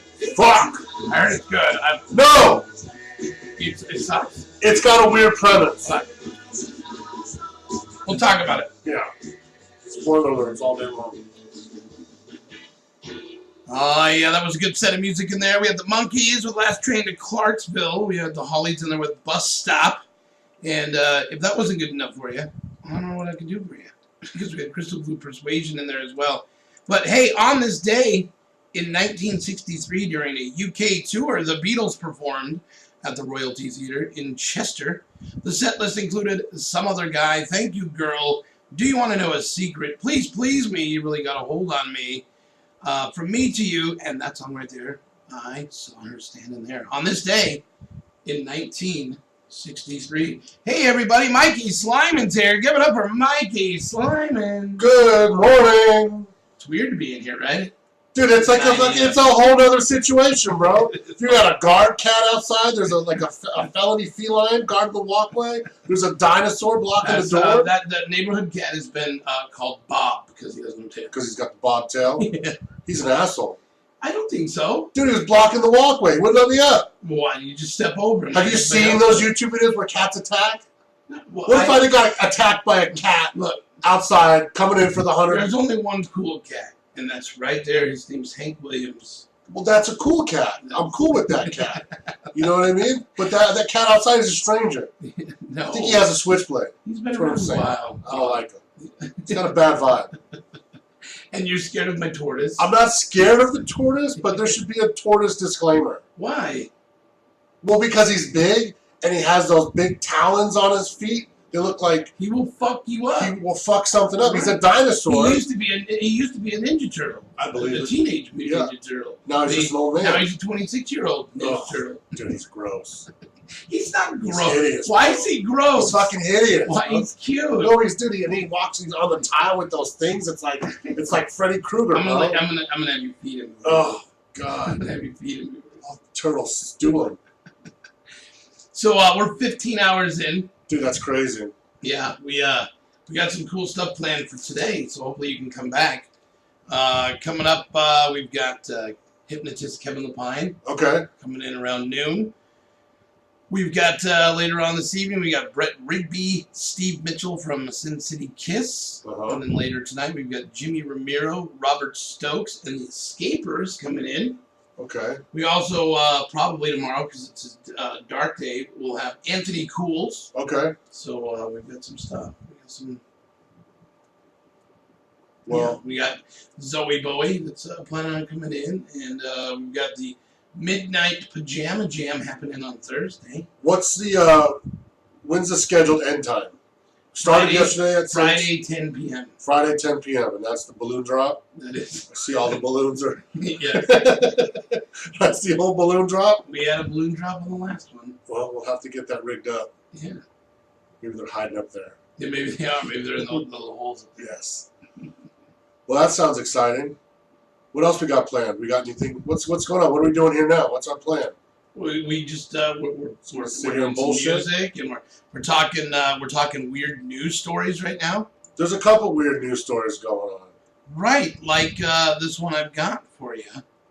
You might have heard about it. I don't know. We can find out. We can play along. It's about American Airlines. Okay. They've been in the news a lot with animals and support pets. You'll be glad to know that American Airlines is making it very clear: insects, goats, hedgehogs cannot be brought on planes as emotional support animals. The airline revised its guidelines on Monday for comfort animals on flights. Those who want to bring such an animal on board now have to file paperwork 48 hours before a flight, and there are new restrictions on which type of animals are permitted. We support the right, because not everything can be a support animal. Like, this is my pet tarantula. He's my support animal. Let Well, me he's tell you making something. everybody else tense. Let me tell you something right now, not to cut in on you, but just before it gets away from me. We were at this sushi restaurant, and this dude brings in his service dog, right? Now, you know me, I love dogs, I have dogs, I've always had a dog. But this dude's service dog was a fucking Great Dane, okay? It was a full-size Great Dane, and when you're sitting down in these chairs, this dude's head is eye level or higher than some of the people eating at the sushi bar. And it's just walking around, its tail's hitting people in the back of the heads and shit. And he's just got this service dog vest on it like, oh, it's cool, it's my fucking service dog. It's a little bit obnoxious, and they couldn't do shit about it. Well, American Airlines is now saying we support the rights of customers, from veterans to people with disabilities, with legitimate needs for trained service or support animal. American Airlines said in a press release, unfortunately, untrained animals can lead to safety issues for our team, our customers, and working dogs on board of our aircraft. Emotional support animals provide comfort to those suffering from emotional or physical conditions such as anxiety, depression, and panic attacks. They're typically allowed to fly on planes for free if they meet certain requirements. The use of such animals on flights have ballooned in recent years. American Airlines said that between 2016 and 2017, the number of customers transporting service or support animals aboard their plane rose by more than 40%. Now the airline has decided to crack down. I think a lot of people took advantage of that. Air travel's overrated. Let's just start with that. Okay? What- If It you're is still using a fast. plane in 2018, you're behind the times. All right, Teleportation's the way to go. it's the only way to go. Okay? well, I agree that they're not everything can be a support pet. Yeah, I agree. Yeah. Like the lady that tried to bring the ostrich on the plane. There was what was a peacock. Yeah, it was a peacock. Can you imagine a fucking peacock on the plane? What about you? You ever fly with that tortoise you got running around out there? No, Okay, he doesn't need to go anywhere. why not? Well, How do you know? I love that you're fixated on that so much. Don't just assume You he say that doesn't you're need not- to be You somewhere. say that you're not bothered by it, but yet you haven't stopped talking about it since you got here. True. I'll let it go. Tortoise. Tortoise. It's pretty cool. Tank. Tank. Tank. Is that his name? Tank. Tank. Okay. That makes him a lot cooler. Yeah. Now that I know the his name rugged is name. Yeah, I thought his name was gonna be like Wilfred or something. Well, speaking of turtles, there's one in the news. In Florida. In Pittsburgh. Just as we let it go. May Bringing and it back. May and June is the time of year that female snapping turtles emerge from nearby waterways, like Sawmill Run, to lay their eggs. While this is common, we don't see snapping turtles too often. However, a snapping turtle has been hanging out on the Belford Court in Gibsonia. Said my wife called me in a panic. She said, "There's something big out in the yard. I think it's a turtle." The turtle eventually made its way to a nearby tree where it sat for several hours on Monday evening. I felt happy that the turtle was in my backyard. It was actually kind of cute. Cute or not, this kind of turtle can be very dangerous. A snapping turtle's neck can reach well up to halfway its shell, so most people will pick up a turtle from its sides. Not in this case. They can turn from side to side. This is the only one spotted so far, but they are Animal Wildlife is, of course, urging people to let you know snapping turtles fucking hurt. I've heard stories. Yeah, they are very mean and very vicious. So is the snapping turtle like native to this area? No, but, Okay. but maybe over there because there's a lot of So water. we've got snapping turtles and warthogs that aren't native to America. That are No, just- they're to America they are, but not in this area here in Nevada. Oh, They have to have a lot of water. Snapping turtles, okay. they like that. Would they survive if we just stalked Lake Mead with them? Would that be cruel? Yeah, sure. A year-long probe into complaints about cupcakes being tainted with bodily fluids at the Gilbert School in Winchester has resulted in the arrest of 3 former students and a current student, police said on Monday. Police said they issued juvenile summonses to the suspects, who police declined to identify. charging them with being involved in a plot to commit a sex act and put bodily fluids into cupcakes at the high school last year. 2 male and 2 female suspects surrendered voluntarily nearly a year after the incident. Chief William Fitzgerald Jr. said Monday they were charged with 4th-degree sexual assault, conspiracy to commit 4th-degree sexual assault, and 2nd-degree breach of peace. All but 1 student were in college this year, and all were juveniles at the time of the crime. So there we go. Now we know what bodily fluids they use. That reminds me of a story about this girl. By the way, I have some cupcakes. No, thank you. I'll pass. There reminds me of a story that I read. I think we talked about it on one of the Rock and Comedy Show episodes, where there was a girl who was getting teased a lot in school, and so what she did was she made a cake, and the frosting. Oh yeah, we did talk about that. In it, and she fed it to the other classmates. Great. No one tasted poop.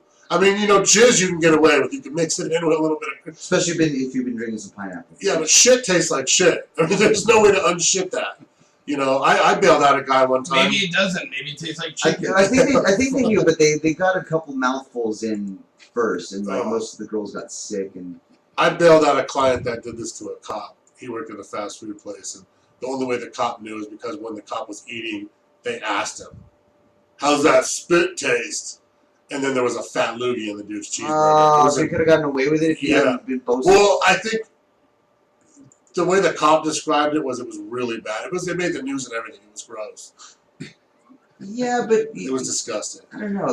What was it? What was the bell amount on something? I think it was only like $3,000. That's still pretty high. Just for the loogie and yeah, it cost $500 to get out on that. So, but it made the news. We can look it up. It was a Henderson.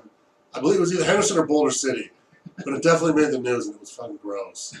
And the kid was so proud of it too. And he's like, he got fired from Burger King, and then he just went across the street and got hired at Dairy Queen. It was like it didn't affect him at all. Maybe his followers will come over to Dairy Queen. Yeah. All his Twitter followers. It was real and chill. Real and chill. Yeah. The things the kids will do to get famous nowadays, you get popularity.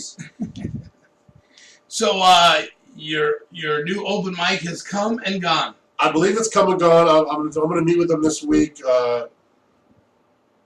Maybe we could do like a once a month thing or something there, because it was a good for a first night. So basically, what you're saying is Mario did so well, they just don't want to continue. They're just now putting the roof back on. I like that theory. He blew the roof off. I love that theory. As a matter of fact, I'm changing my theory. Yeah. To match that theory. Yeah. So we had the open mic last Friday. It was a great turnout. Awesome turnout. You had that place packed. Yeah, I mean, it was like literally there was not a seat available, and I don't know, something went wrong. I don't know what it was, but they didn't really say they wanted to do it again this Friday, and they were pretty adamant about me picking up my equipment. So that's where we're at. Get it out now. Yeah, because I was just gonna kind of leave it in the corner over there. It folds up nice, the PA stacks up, and it's just a microphone and a stand, and. But I don't know. So we'll see. Maybe we can do it once a month or something. I'm surprised more people didn't buy stuff, because they had some great food specials. Dude, they made good money. Yeah. They just didn't make as much as they wanted to. I don't know what they could do. Honestly, I don't know what more they could have expected. They weren't offering the full menu, so maybe if they offered the full menu, they'd have sold more. Right. You can't make and that. Another thing that they weren't doing was they didn't have they should have had a cocktail server or someone going around selling drinks. Because if someone comes to your table and says, "Hey, would you like another beer?" You're probably going to say, "Yeah." Right. Hustling drinks. So, I mean, but we'll see. We'll see what happens. I'm supposed to meet with them again today, so we'll see. Maybe they'll let us do once a month, or maybe every other week or something. Was it a good crowd? Was it, people digging it? Dude, everybody. I got great reviews on it. I don't think anybody was unsatisfied. I mean, and we had a pretty good variety of acts. All different kinds of comics were there, and we even had one. All different kinds. Yeah, I mean, we had, we had a human raccoon hybrid. Yeah. That showed his anus. We had to kick some rappers out. There were some rappers trying to get on stage. It was packed. Wait, when was that? Okay, so if you noticed in between.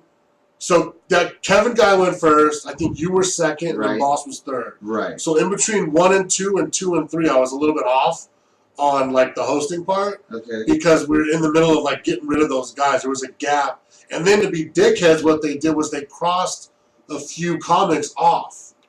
They crossed this What? dude named Vance off the list. They crossed this dude, that Tycoon character. Yeah. They crossed him off the list, and then they crossed off this other comedian named Garrett Hall. So when I went to like get their names up, they were crossed off. That's why they kind of all went towards the end because I figured like I had the last 4 comics on the list, and I was like, wait a minute, that guy didn't go, that guy didn't go, and I know Garrett, and I was like, what the fuck? I don't even have his name here, and he didn't go. And then I went to look at the list, and the judges were like, oh no, he crossed himself off.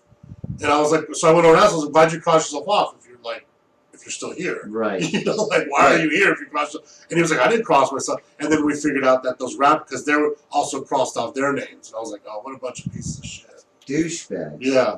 Because they were like, oh, well, here's my CD. And I was like, what the fuck do I need your CD for? You know, like, and then the other guy gave me a CD. I was like, wait a minute.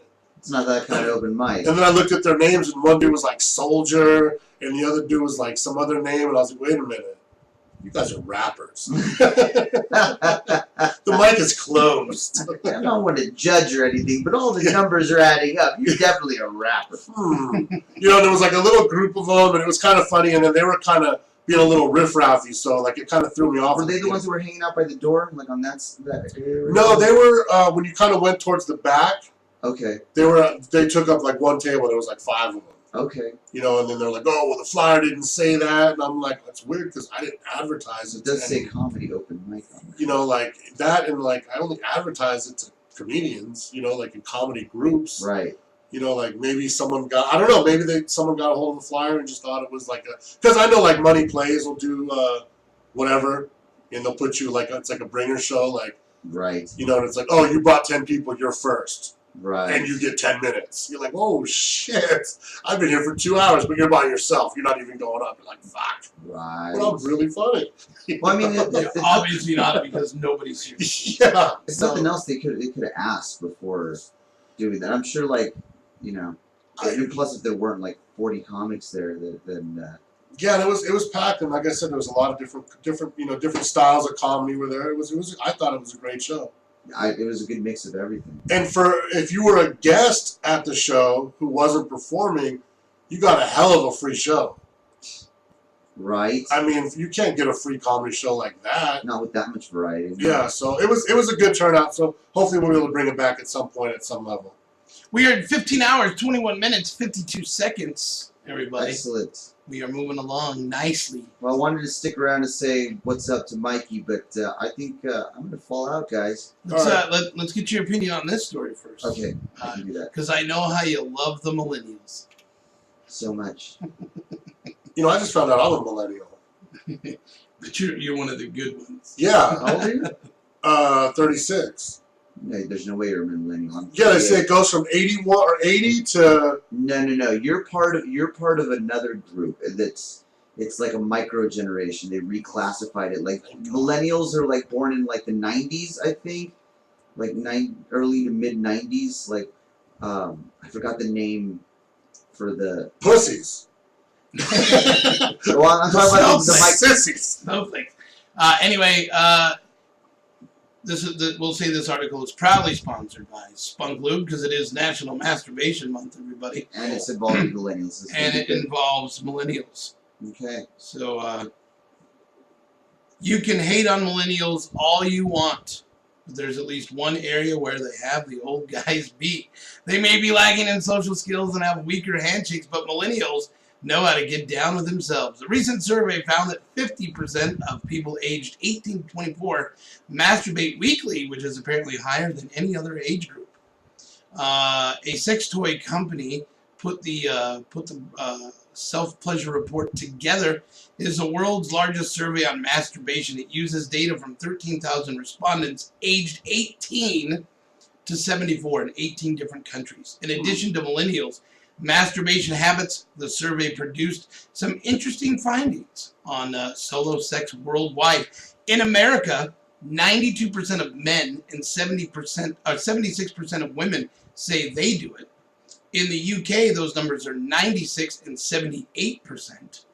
And in Germany, They're 93 and 76% That they masturbate at all, or that they masturbate. okay. Yeah. What, do they put like a Fitbit on their wrist? Well, they did the survey. I guess they went around and asked people. The Just survey jerked off 72 survey steps. says, It's like a what's door counter. what's holding us back, America? Masturbation has plenty of benefits, including boosting your mood, helping you last longer, and even preventing prostate cancer. As long as jerking off isn't interfering with your everyday life, you're free to do it as much as you want. And here at the Rock and Comedy Show, if you visit spunklube.com, order 2 bottles and mention our name, they'll give you 2 bottles free just for the month of May. So you can masturbate all you want. All you want. Though lots of people masturbate, many aren't so keen on talking about it with their partners. According to the survey, only 18% of respondents in the United States, 15% in the United Kingdom, and 11% in Germany feel it is important to talk about masturbation with people they are close with. So, that's... I have a brother, and my brother claims he's never once jerked off. Is he Mormon? No, I mean, I could believe that, but it's impossible. Imposterous. well, it's. I think that masturbation is probably like heroin, where if you don't try it once, you're not really missing it. Well, he'll be But, 2 in December. The moment you find No, okay, he's older than me. He's 39. Me too. According to the survey, 86% of men who've used sex toys say they improve their masturbation experience in the U.S. 53% of guys say they'd be open to using one on themselves. Sure, it's worth noting that these stats were put together by a sex toy company. But if you're looking for a gadget to spice up your next solo sesh, check out the link below. So there you go. Maybe we'll post the link. Maybe we won't. There you go, millennials, doing something right. Is it more of a millennial thing or just the age group? I think it has more to do with the lack of social skills. Like, how are you? Oh, crowd, I'm gonna go drink off. Like, right. Like, I feel like I'm gonna cry. well, I mean, when you lack social skills that bad, that creates a lot of social anxiety. So rather than put themselves through that, they just, oh, just go home and jerk off, you know. And nowadays, you got women who will cry rape just for asking for their numbers. So Oh my goodness, Of course tell me about it. It's of course, it's ridiculous. gonna be, you're gonna have more people who are, more guys especially, who are jerking off. You know, it's less hassle. Fuck, dude, fuck the, you know, the who pays for the date. I'll pay for the damn date. I just don't want to fucking deal with the bullshit. You know, I'm happily taken, so I don't have to worry about that anymore. Thank God. But like, Yeah. the dating scene is just. You know, and that's the thing too. Like, I always I'm so happy like that I'm just married and out of that fucking loop. Yeah. Because like I see my friends like go out and talk to girls, and I'm like, I couldn't even imagine. And it sounds weird, but like I couldn't even imagine like falling asleep with a stranger. You know, Yeah. like just a strange female, like just being. I just am so paranoid about people in this day and age that like I wouldn't even want to sleep. You know what I mean? Like fall asleep with a stranger like that in the room. See, I see what the dating scene is like now, and you know, when I was growing up, I wanted to be that dude who was like with tons of chicks, and now it's like I don't even know if I would even want to go through the trouble That's what I'm saying. of It's trying ridiculous. to get laid, but because I mean, the conversations I have with people are just like I feel dumber after it. It's like, you know what, this doesn't do anything for me. Like, I mean, I'm not saying that like I wouldn't fuck a dumb girl. Yeah. I totally would. For sure. But I mean, a situation like that is more like, you know, it just kind of like it was there and it happened, you know. But like when you're trying to like spit game to a girl and she's like, "Hey," you know, it's just like, She's like taking fucking selfies and shit in the Right. middle of it. At least make it a worthwhile conversation, so that if at some point I end up sticking my foot in my mouth, I at least got something out of it. You know what I mean? What is conversation these You know, days? I don't want her to you know, while I'm having a conversation with her, she gets like an Instagram notification that ruins her evening, and I'm just like, I just talked to that dumb bitch Yeah. about glitter on her nails for 20 minutes. Well, that's a problem too, though. When you're on a date with these people that are like these social media, you're basically on a date with them and their 536 friends. Right, and the image that they believe that they have on Facebook, even though it's not usually don't similar to who they are in person. I get these people, like when I bail someone out right away, I dig them up on social media, you know, just to see who they They're are. gonna stab you. And then I see them, I see the social media person, And then they come in the office, and I'm like, oh man, pick one. Either be this or that. What I usually do is when I run into somebody's online profile, I automatically assume that they're only doing about half as well as they portray. Oh, I go 10%. My page looks like I'm a fucking rock star. Bro. Yeah, I go 10% for sure. I mean, there's nothing on my page where I never embellish, I never lie about stuff like to me, but like. You don't go to valets and like take pictures in front of class. No, dude. Like I'm not the type of dude who goes like hunting red carpet events and shit like that. Yeah. If somebody I know is going to one, or it happens to be close by, or I'm free and I'm bored, I'll go to something like that if I'm invited. But I'm not like the dude who's trying to like climb over the velvet rope and hey, look at me with so and so. Oh, the selfie master. Who's in your eyes the most famous person you've run into and gotten to like chill with? Well, for me it was Tony Hawk. Fuck yeah. But for other people, like there's other people I've like run into and hung out with. Mm-hmm. But like for me it was Tony Hawk, just because I was like a super Tony Hawk fan growing up. Okay. So, but like Tony Hawk, like meeting him and like just having like a fucking, it was like a group dinner, but he was like, we were definitely at dinner together. Right. We had conversation together, and right. It wasn't just pass the salt. Yeah, exactly. Gotcha. It was definitely, and he was like the only celebrity that I was like starstruck around. Okay. Granted, he was one of the first celebrities I did meet, but like I said, it was Tony Hawk for sure. Did you skate?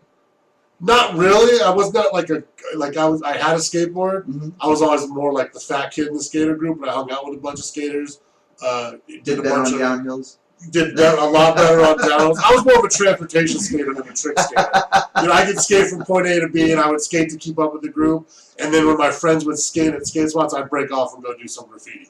Nice. So that was my niche with that. So okay. That's how I was involved in the scene. So I just got a Facebook instant message from Michael Wheels Parisi. Said he'd love to come down. If you could bring a guest, I said bring as many as you like. Oh, and one of those guests better be Andrew Dice Clay. Yes. Right.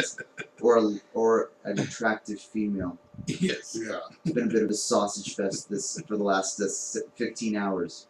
That's the last 15 hours. Just sausage, whammering. Well, let's not get carried. More like Vienna sausage. Yeah. Oh, cocktail weenies. Little cocktail weenies. When's Wheels coming down? Book that shit, Jay. He said sometime today. Oh, shit. Okay, well then I'm definitely gonna go take a nap right now so that I can be present. I did 3 hours this morning. Well, we're gonna play a couple more songs because normally at this time it's MG Kelly, the American hit list that we've what do you say? Stole his playlist today. Commandeered his playlist today. Yeah. And we've got some more music. Here's another one you would have heard from him today. See you guys in a few. Little Blue Image with Ride, Captain Ride. It is Rockin' Comedy Show's 100-hour episode. 100-hour episode marathon. Hello? Oh, that's what I was talking about, James. What's going on? You know what? It's probably Jen telling me that she's here. Hello, Yeah, beautiful. I'm so tired. Okay, wonderful. Are you work all day? Alright. Alright.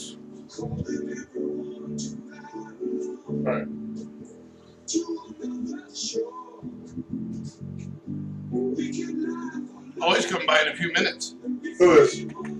Wheels. Wheels, fuck yeah! Yeah. Fuck yeah! Tell there's a fucking turtle walking around. He fucking knows. Dude, you gotta fucking disclaimer the turtle! Why is it a thing? Why do I gotta do that?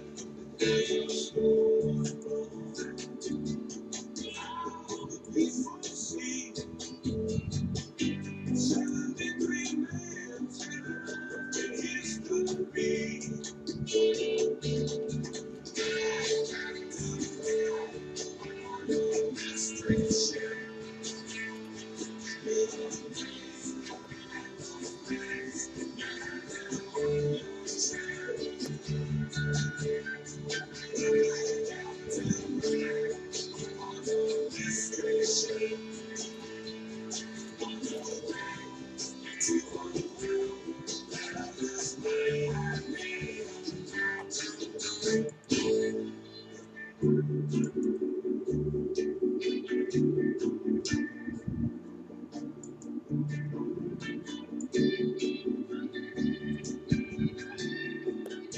fucking.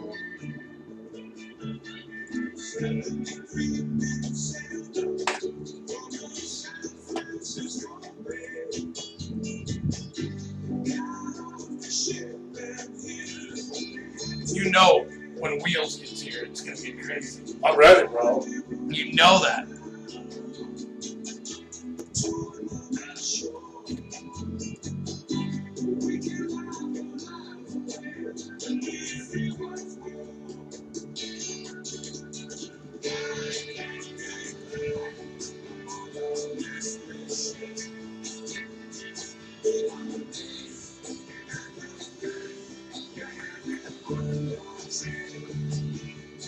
It's such a good song. Such a killer song.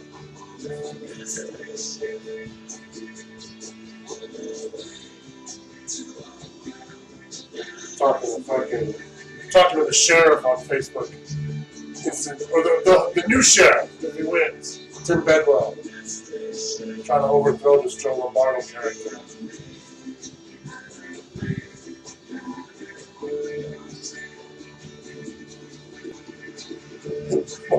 Mario's not gonna want to sleep. It's tough. I told him when we did it 3 years ago, the first day, the reason I fucked up was I did 18 hours just like he did. Yeah. And I just didn't want to miss anything. You know? And I get it. Wheels is on his way, bro. Really? Yeah. Sleep or not? He's like, I'm leaving my house in Summerlin right now. So, let's get these set up so he's ready to go. You can have sit right there. Or here, or he's bringing a guest. We gotta make sure we have something. I'll take a shit now. So, this is the first time I've had to do this fucking show and schedule my shit.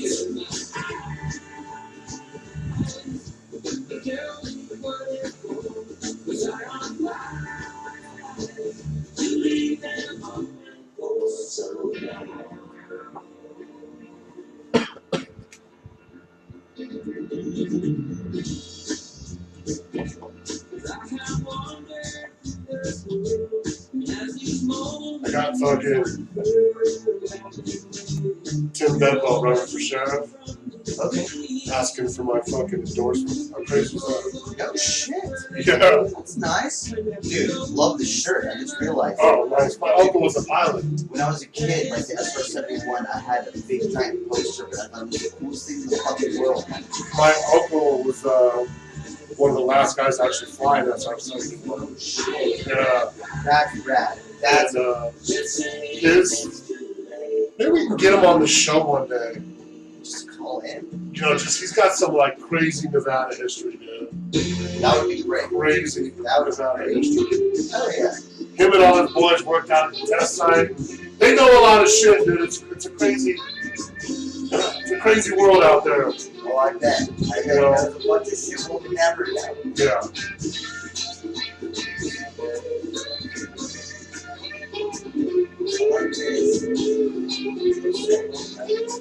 Huh? Oh yeah, we got those when we did it.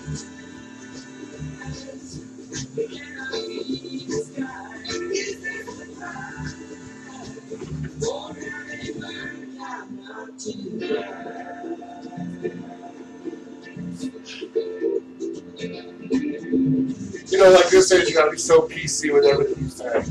Like I almost just, if you have a graphics guy, have them make something up for the cover photo. But you have to delete that and say, if you have a graphics person, you know what I mean?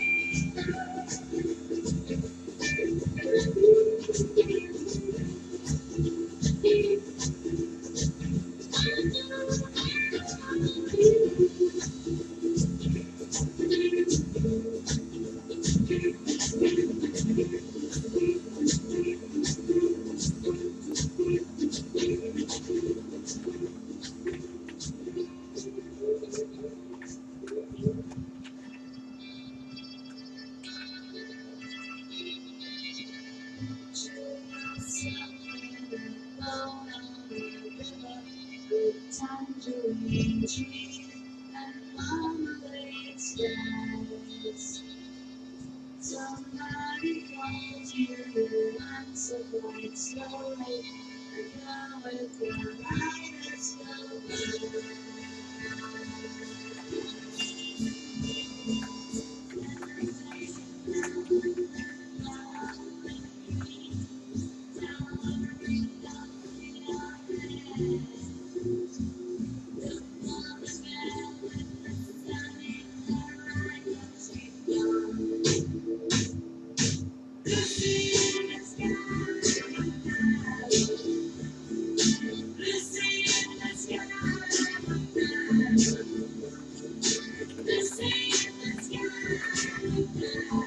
I always like this song too. Pretty slow.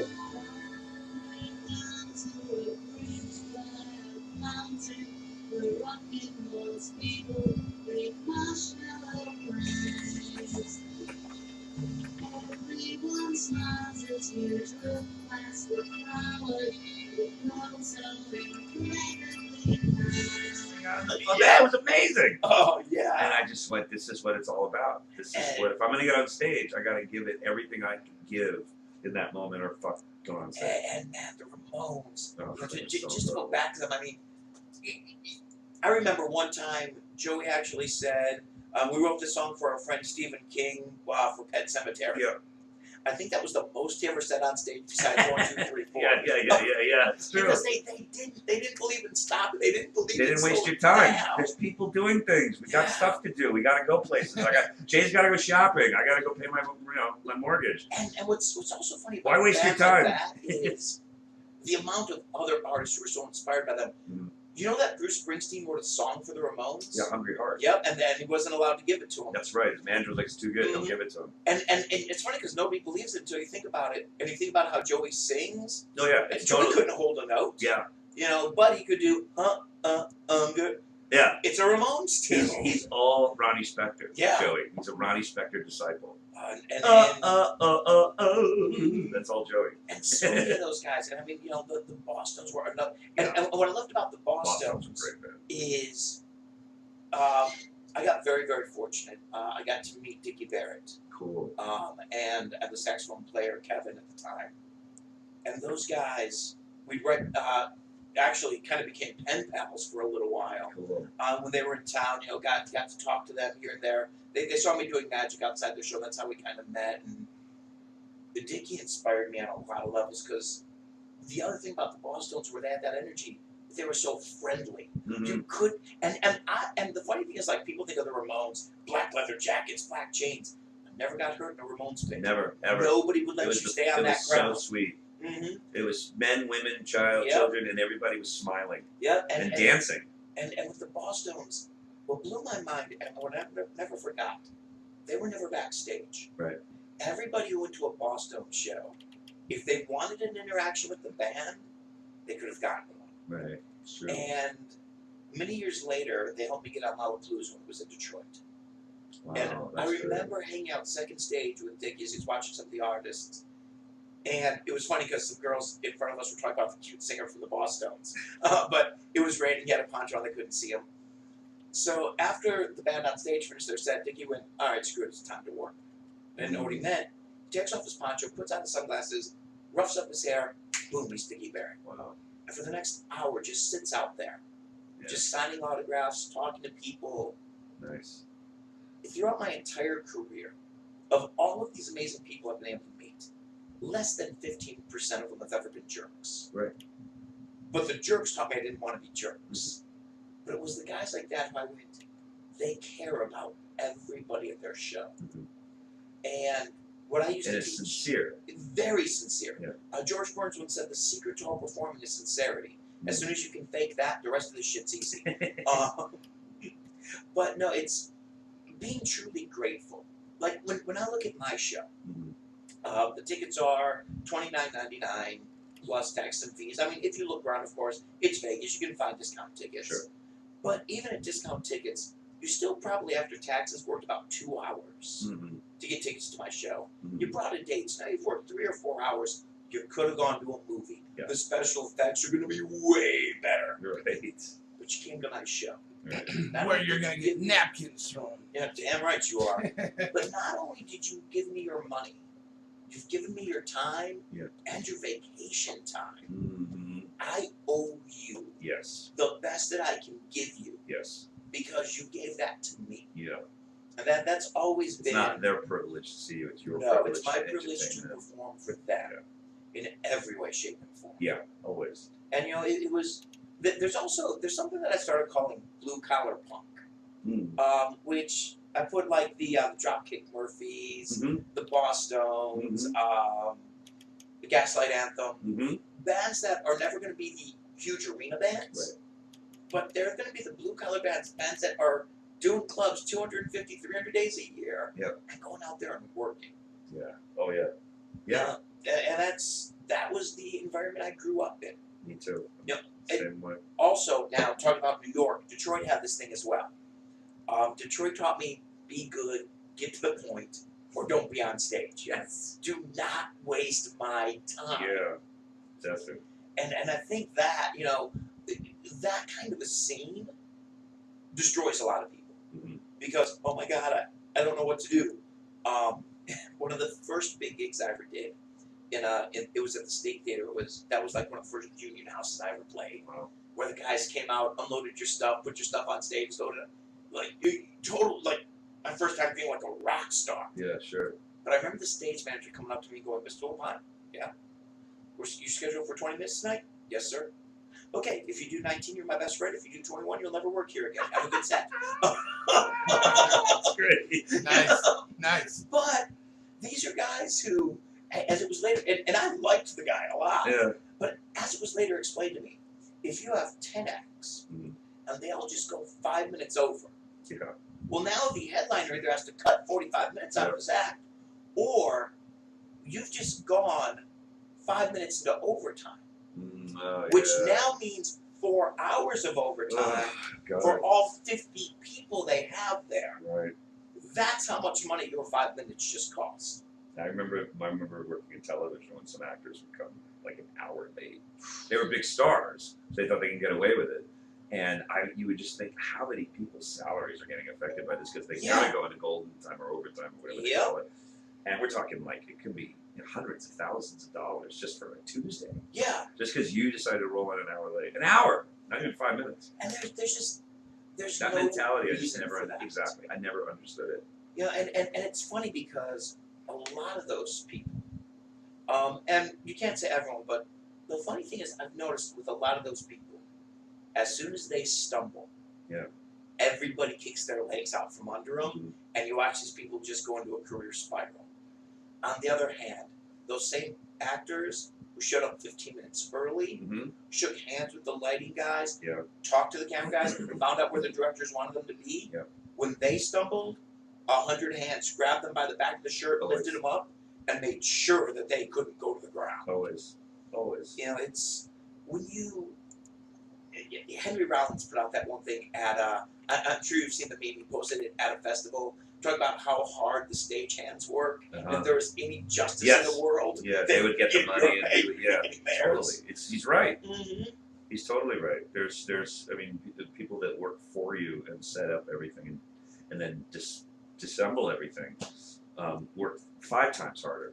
Well, as I've described it to performers, the first person above me at my show is the cleaning staff. Mm-hmm. Because if the theater isn't clean, guess what? We're not doing a show. Yeah, exactly. Above the cleaning staff, you have the ticket brokers. Yeah. If nobody sold tickets, we don't have a show. Yep. Then you have the box office. I am actually the last person of importance to that show Exactly. Yeah. because everything else has to work Because before mine works. if you showed up, or if you were sick, and they could call someone else. Like I'm the Mhm. same way. If I don't show up, then they can call someone else and Yep. talk to me. However, if the theater doesn't work, or if it's not lit, or if it's not set up, then nobody shows up. So yeah, I get it. It's Entertainment's always always a the team last effort. one. It's always Yeah. a team effort. And it's always shocked me.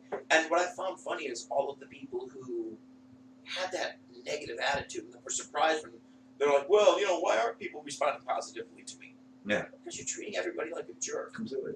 You know, And that reputation stays with you forever. Oh God, yeah. I know guys that were run out of Hollywood like that because they just developed a first major gig and they were prima donna assholes and they never got their reputation back. And they never Yeah. worked. Yeah, you never get that second shot for a No. first impression. No way. And when it's why Def Leppard still has a career. Uh-huh. Def Leppard should have been done a long time ago. Mm-hmm. But the record execs liked them. They were easy guys Easy to work to with. work They were fun guys to work Yep. with. I mean, if you got to be around people for 12, 16 hours a day, it doesn't have to they don't have to be geniuses. You just want to be around people that are easy to be around. Yeah. Get stuff done and you know, you make good product and When, you have a good time. when I lived in New Orleans, I was very, very fortunate to get to know Harry Anderson really well. Oh, He had helped me a lot, and there was a guy too who just so gracious with fans. And when he found out that you were sincere about wanting to work, because at the time I was just starting doing comedy clubs, and a mutual friend gave him my demo tape, and once he saw my demo tape, all of a sudden he came up to me in the bar one night and said, "Elizabeth and I are having dinner tomorrow night. Come on over to the house. We got some stuff to talk about." nice. And I mean, with just so much. But the first thing he taught me was, if everybody in the audience wants to take you home for dinner, you've won. Wow. If they like you and want to introduce you to their friends and family, Uh-huh. they will. Wow, that's great. You know, and just so many great people like that. I mean, it's, you know, when I started doing hypnosis, that really became the forefront of everything was, I didn't want to make you look like an idiot. Sure. I want to make you look like a superstar. Mm-hmm. Because if you look golden up there, Yeah. everybody's having a blast. And your family is just so alive Yeah. and related. And yeah, that's awesome. You know, between Detroit, New Orleans, and now living here for 8 years, the performers that I've been so fortunate to surround myself with, it just blows my mind. Mm-hmm. You know, here in town, one of my dearest friends, who's beating up my show left and right to make it better, is the amazing Jonathan. Oh, cool. I love when Jonathan comes out to the show. But I also know that after the show, we're going to go to dinner or we're going to go to lunch the next day, and there's going to be 2.5 pages of notes. Great. But they're going to It's a hard pill to real swallow. notes. Yeah. Well, the very first time he offered to do that for me, we were both performing in the Harmon Theater, Mhm. and there was no way he was coming on his day off back to the Harmon Theater. Right. But after the show one night, he walks by and he grabs one of the DVDs from the show. And as he's driving home, he calls me and he goes, "Okay, I want you to save me a lot of time. Do you just want me to tell you you're good? Because, oh my God, you're good, you're the best, everybody loves you. There, we're done." Mm-hmm. I said, "No, I want to know." Of course. "All right, you asked for it." Yeah, here it comes. And then 2 days later, he called me and he must have watched this thing, I don't know how many times, but 4 pages of notes, just going into everything. You're turning here, you're looking here, you're doing this, you're doing that. Right. Just so many moments where I went, Never thought about it. and it was brilliant. Yeah. And there are so many great people here in town. Yeah. And sometimes not even the performers, Mhm. like the performers, the people who are behind the scenes, but who really do watch everything. Sure. I know you guys are probably familiar with Seth Udall for Jeff Mullins. You know, Seth Mullins, runs I know, Unity yeah. Factory. Yeah. Jeff Mullins is Carrot Top's I manager. know, Joe. You know, once again, great guys. Yep. Sincere guys who, man, when they care, they will give you all the information they can. Yep. There's a lot of people in this town who can't wait to share and help you. Of course. Someone did it to them. Mm-hmm. And there's a lot of people in this town who just want to screw you over. You know, That's there- true. Too. and the funny thing is, oh my God, are there? Yeah, all right, let's whip out the list of people we hate and why.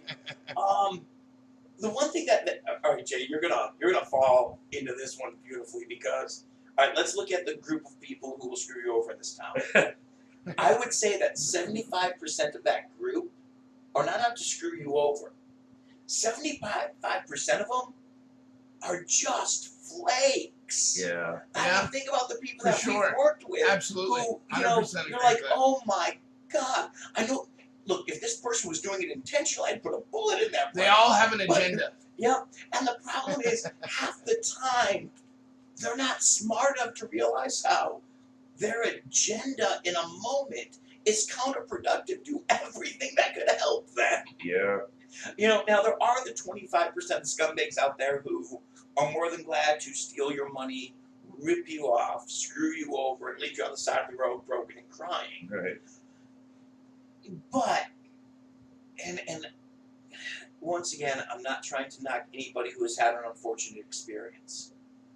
By the time you should be qualified as a performer to play in Vegas, you should know enough about the business side to know when somebody's dealing a bunch of BS at you. Totally. Yeah. You should be able to look at somebody and go, "Oh, I've smelled that before." Yeah. Yeah. Because, you know, That smells like Zach Bethune. this coming up Well, through then the it's ranks. Coming up through the ranks, I had a lot of agents screw me over. Yeah. I mean, bad. But I quickly learned very valuable lessons. I learned who you trust, why you trust them. I learned you don't listen to anybody, Yeah. but you look at all their actions. Mm. And that's all you need to know. Yeah. Yeah, and I've been very, very fortunate because of, and you could not tell the 23-year-old version of me that losing 10 grand on a tour for an agent will be the best thing that's ever happened to you, because you'll learn how not to lose 100,000. Sometimes it's best to learn what not to do. Yeah. Those are valuable lessons. Oh man. We could probably. My mother used to say, if you can solve your problems with money, they're not really problems. Yeah. And it's true, sometimes you lose a lot of cash learning things. Well, it's not the cash that you lose. Somebody told me the universe will keep teaching the same lesson until you learn it. Mm-hmm. Money is just always the first liability in Sure. any transaction. Yep. But it's when you start going, why did I lose this money? Oh, I lost this money because these people keep appealing to my ego. Uh-huh. And my ego says, I want to feel special. And these people make me special if I pay them money. Yeah. Which sounds a lot like we're talking about prostitutes right now. Yeah. But really we're talking about advertising execs. Yeah. Okay, so we're talking about prostitutes. Because really one and the same. Right. But it's that moment where you go, as dumb as it sounds, some of the best advice I got was, just treat your business like it's business. Mm-hmm. Get the ego out, get the attitude Get the out. emotion out. Yeah. Yeah. You know, don't get emotionally invested in this. What is actually business and what isn't. Right. And I mean, a lot of people in this town who will screw you over. The way they screw you over is by going, "Oh, you know what, man? You should be such a bigger superstar. Yeah. Oh, you know these 10. I've got something. Yeah. I've got an idea that's gonna work for you. Yep. Oh, you know what? I've got something in the works. Yep. Oh, I've got a way to get you 2.5 million Twitter followers, Yeah. and they'll all throw you $10 a piece. I got a meeting with the big wig of this hotel tomorrow. Yeah. Things are happening. And best of all, what we're going to do is we're going to create this product around you. And if you can just get 2 of your friends to sell that product, and they get 2 of their friends to sell it, Yeah. you know, it all becomes Amway in the end when you hear this stuff. Amway. Well, it really does. I mean, how many times has somebody told you, "Oh man, I've got this meeting with this big wig at this casino, Sure. and listen, I'm going to rep you. What we're going to do is we're going to put this show in their main bar. You'll have a live crowd. The casino's going to put $1 million behind it. All I need from you is 20 grand to get the ball rolling." Yeah. Right. And if you're desperate, Yeah. oh my God, 20 grand. But in 2 years, I'm going to make millions off of it. So what's 20 grand? Yeah, exactly. Throw it in the pocket. Yeah. Why not? It'll make me $1 million. Why not? All right, we got to take a music break, everybody. So true. And we've got more with Kevin and Zach. Hello. Sid Bodie's gonna be calling in. Yep, at about 2:15ish. There we go. We got things happening, Zach. It's hot. It's hot. And It's so hot. so hot. All right, we'll be right back. Yeah, okay.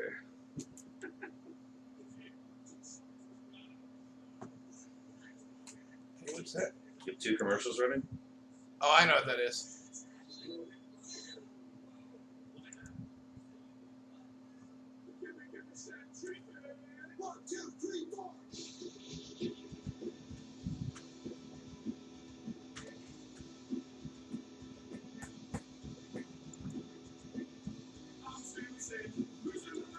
Yeah. It was yesterday. Yeah.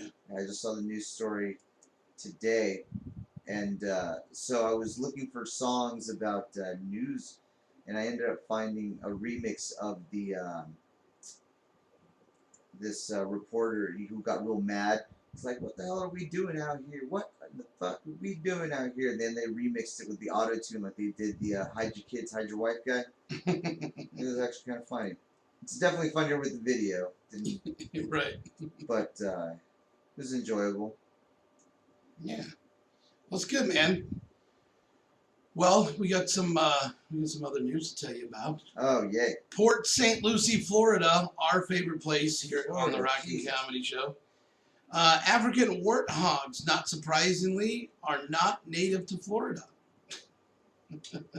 They should do something like put it in the name so that people don't get that like confused. Right. They're not native to Florida, so state wildlife officials are investigating how one wound up loose in a suburban neighborhood. Florida Fish and Game Conservative officials told local news that it captured the Tusky animal last month after a 5-day search about 50 miles north of West Palm Beach. That included failed attempts to capture it with traps and a rope before a wildlife officer spotted it and tackled it. The newspaper reports the officer got some cuts on his legs in the process. Under state law, owning a warthog requires a permit, but no one in that area had one. Officials said the beast is tame and is friendly when offered food, just like Crazy Jane. I was gonna say, dude, that describes me. I might be a warthog. So there we go. That's an interesting. I can be totally pissed off at you. You offer me tacos. I'm like, maybe not so. Maybe I jumped the gun on this one a little bit. Yeah, maybe you did. Well, offer me tacos. A New Mexico inmate who was granted a brief furlough before an expected 7-year sentence now faces 111 years in prison after authorities say he returned late following a slew of new crimes. Oh, jeez. The Eastern New Mexico News reports Brandon Wagner was arraigned this week on new charges of shoplifting and aggravated assault. Those charges came after prosecutors say the 33-year-old Wagner returned over 16 hours late to the Curry County Jail. A judge had granted a 5-hour furlough so Wagner could visit his family before being sentenced for identity theft and forgery convictions. They gave him 5 hours and he showed up 16 hours late. Not even like 2 hours. That's ballsy. Yeah. Prosecutors say during his furlough, Wagner stole $5,000 in rings from a jewelry store, tried to smuggle heroin into jail, and attacked a healthcare worker. Assault, grand theft, and drug trafficking. Wagner's attorney, Benjamin Herman, did not immediately return any phone messages. I wouldn't either. I'd be trying to figure out what the hell's going on with this guy. What are you thinking? A Connecticut town is considering installing cameras at a park to catch dog owners who don't clean up after their pets. Good. Yeah, I'm all for that. There's somebody that walks by every morning and they always look around when they're pooping. Yeah. When their dog's pooping to see if anybody's watching. Uh-huh. And they're not going to pick it up. And the woman didn't see me the other day and she's looking around. And then she went to walk away and go, "You forgot something." Yeah, and right. She turned around. like, look, I hate picking up dog poop. Yeah, it's the worst. But if I'm going to take my dog out in public, you're kind of signing up for that. Yeah. It comes with the territory. Yeah. Well, I mean, look at the people who let their parents, or not the people, the parents who let their kids make giant messes, and then they don't do anything to clean it up. They're just like, oh, some store employee will get that. Yeah, it's not our responsibility. Yeah, those are the same people that leave their dog shit. I'm sure of it. Absolutely, because they suck. They leave their dog shit and they take shopping carts. That's why now they have the magnetic wheels that lock to prevent that. I thought that was a good idea. Except for, okay, I think it's a great idea. First off, New Cannon Parks and Recreation Chairman Sally Campbell tells Hertz Media the plan to install cameras was just one part of an effort to address the park's dog excrement problem. She says police are also stepping up patrols near parks. Park Commissioner Francesca Segel says Cameras would be placed in the parking lot to record license plates, while others would be hidden along trails so police could match pet owners with their vehicle and issue a fine. Not everyone is on board. Some said they were uneasy about being watched while on a trail, while others wondered how long the video would be kept. Well, that's because you're doing it. That's why you're uncomfortable about it. Right. You're trying to get away with it. And you're not going to get away with it. They're gonna see me. They're gonna see me doing something I shouldn't. That makes me uncomfortable. Well, duh. That's why you shouldn't. That's why you shouldn't do it. Unreal. I just don't give a shit about anything anymore. So that's some odd news. We'll get some more later because we have plenty of time to tell you about it. You know, that was an interesting thing about this morning. You know, I'm used to having like a time frame. You know, I want to make sure I get everything in. And when you realize you could just go and go and go, it just changes the way that you do everything. You slow down a little bit. You don't worry about getting everything perfect. I don't know. It's kind of fun. Yeah, it's not bad, right? No. It's the way we've been doing it for 30 years. That and I just have no life. Well, take mine. Yours ain't all that glorious. I know. All right, let's get back to some more music here on the 100-hour episode of the Rock and Comedy Show. Some more MG Let's just check in. Let's just check in. 14 hours, 17 minutes have gone by. We hit 14. We've hit 14 hours. Shit, man. Yeah. So we're almost there. Well, It's almost at the halfway point. Well, it feels like we're hitting the hours pretty quick right now. I'm sure that's going to change. Wait till tonight. Yeah. When it's busy, when everybody's here, yeah. and then when we do the pajama jam on Thursday. Right. I'm telling you, it's gonna be amazing. Well, I'm really interested to see how long that goes because I mean, there's some really creative friends. There's no limit. There's no limit to how long that goes. If they can sing all night, we can, we'll have live karaoke. Well, I'm more talking about like when everybody's just like, it's time to play go. it out. Yeah. It's time to go. It'll happen. I said from the beginning, look, the hardest part is like 2 a.m. to 7. It's the toughest because there's not a lot of people coming through. So it's tough. Right. And, we were fortunate. We did get a few phone calls here and there when we did it last time. And we had one weird guy that kept calling, and me and Ken could not figure out who it was. And he goes, I can see you. Like, he was just doing weird stuff. Like, yeah, it was pretty amazing. That sounds fun and terrifying at the same time. It is, because we were like, oh, we know who this is. No, it wasn't him because he showed up when the call came. So, so that threw that out the window.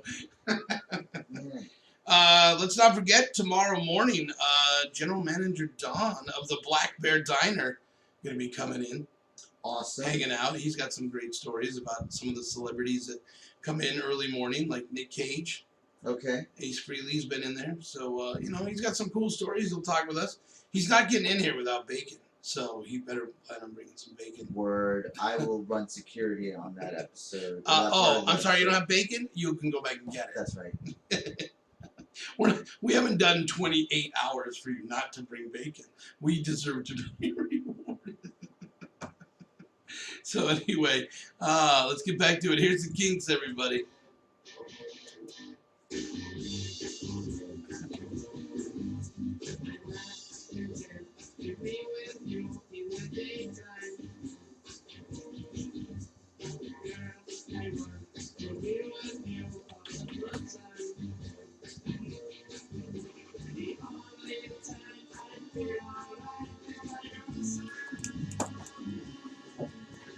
I want to be with you all of the time.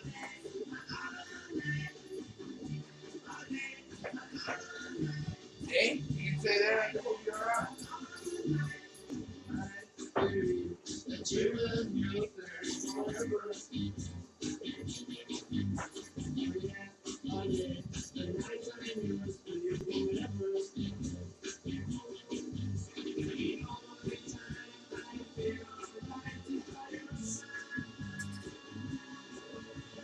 Girl, I want to be with you all of the time.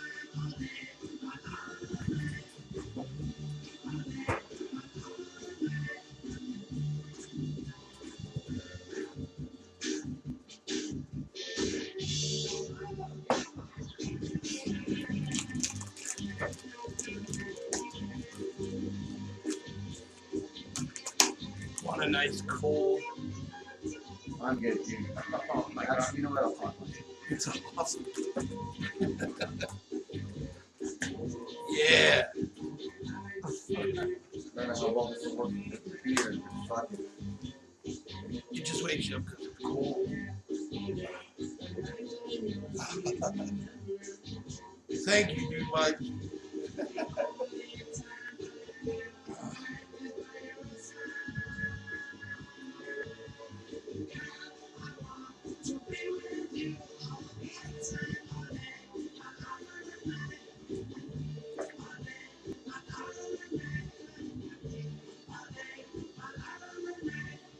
I just realized there's so much shit on my face.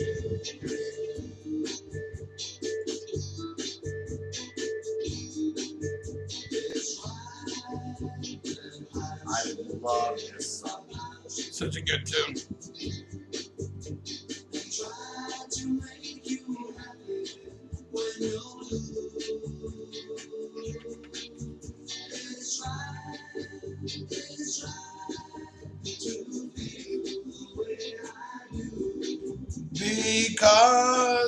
Because I love you.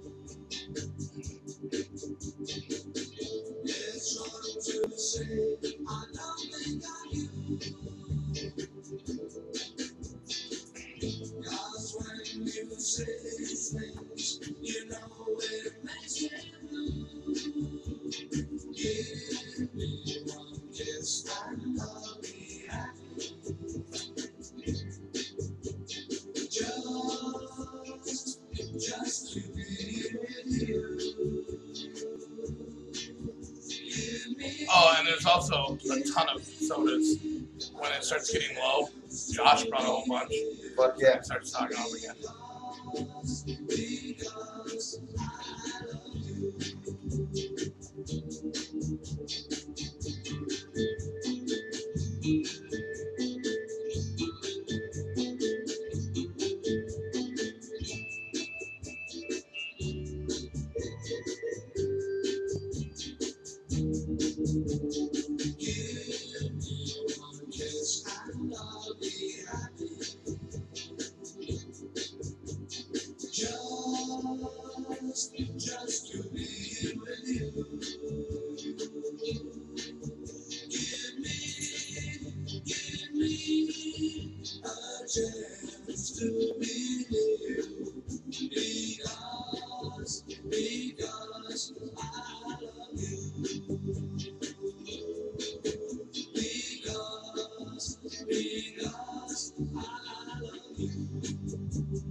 There's a man who is there to need a helping hand.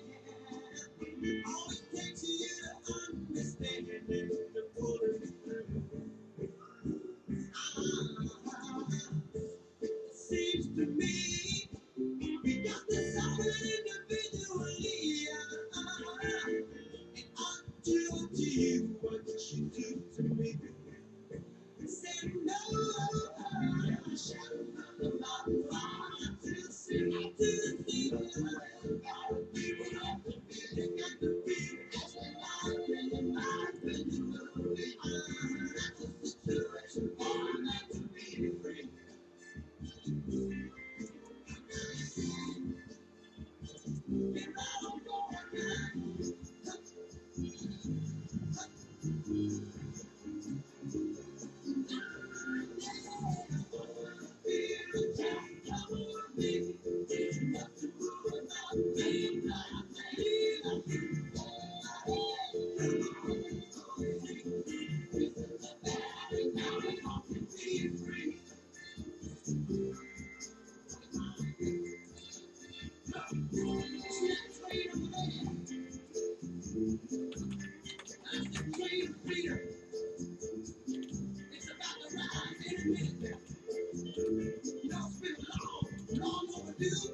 Hey, this is John LeBang, and you're listening to the only station that rocks Las Vegas. RadioVegas.rocks.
Yeah.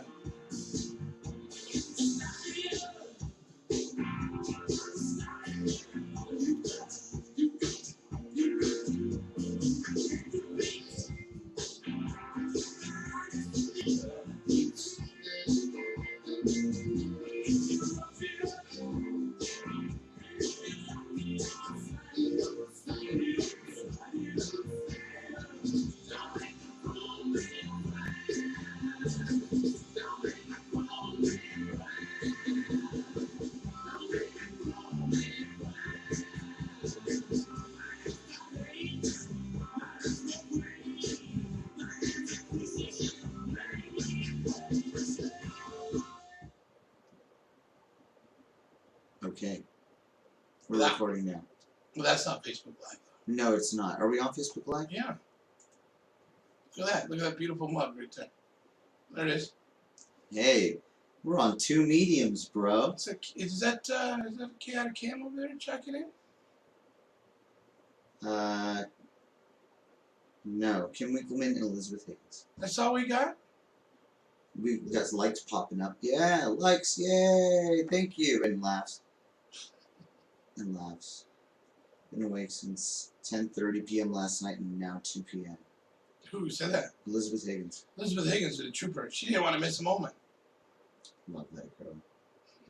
Yeah, Even though we said she was from the future and she was like an evil character. Well, we didn't. Mikey did. I think we've been some pretty questionable things ourselves. And by the way, the answer to my question earlier is yes.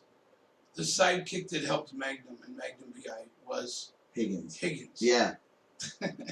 And they just called him Higgins. But that guy passed away a couple of years ago. And then I found out in my research that they've revamped Magnum PI. Did they? It's coming back. Now Magnum PI is being played by a woman. So. I'm just kidding. So I'm just so now it's kidding. Magnum VJ. I'm just kidding. But usually if I say that, you go, oh, of course it's a woman now. And that's what I was expecting. No, I still feel that way. Doesn't mean I need to cause a big scene about it. Oh, since when? Since right now, clearly that was an example of that. Well, Anita, all I can say is you must not be following the Radio Vegas Rocks Facebook page because we're live. And obviously Kim Winkleman and Higgins follows us on Facebook because they're seeing it. Higgins. That sounds like somebody in like a really complex story.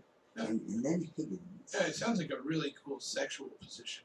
The Then her and I got caught in the Higgin. You got the S. I gave her some Higgins. Did you give her the Higgins last night? Oh, I gave her the Higgins. And then I gave her the more and she walked out. She fudged herself. Damn it! In all my fudged places. Alright,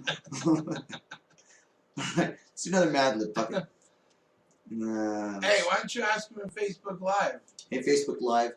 Would you like to do a Mad Lib? Would everybody like to participate in the Mad Lib? Yeah, then you guys can just say what you want, and then we'll put it in. And then How long to go, Elizabeth? We got 47 minutes. 47. Okay. All right, let's do a Mad Lib, and then everybody can play along. Well, we'll give you time. We know there's a delay. All right. We'll get this thing started. What am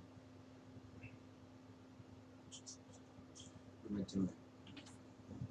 What do you do? I don't know what I'm doing right now. Back to that screen. It's not even the screen you need.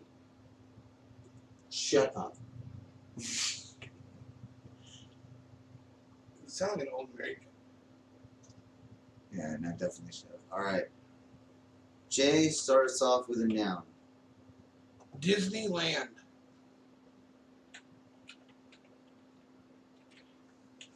That's Disneyland, Mario. You mean the land of Disney? Yes. Let's see. All right. You know what? I'll do the cereal- Facebook Live. And then you Cereal just go- brand. Because apparently you're having too many issues. Yeah, I told you that. Well, I was Those trying to give you kids. the benefit of the doubt. Can I get just verb? Just give me a verb. A verb? Yeah. That's Look, an can't action. you do two That's things an at ac- once? That's an action word. So give me one. Okay. Fuck it. Would be fuck. Because that's what you do at Disneyland. You fuck. It's in the brochure. A noun. Elizabeth Higgins says, I suck at those, Kim. Elizabeth Higgins, so does Chaotic Kim, and she still has fun. These are fun. Okay, so noun. I'm gonna do a bus. Jay, I need a type of container. Type of container. Okay. Coffin.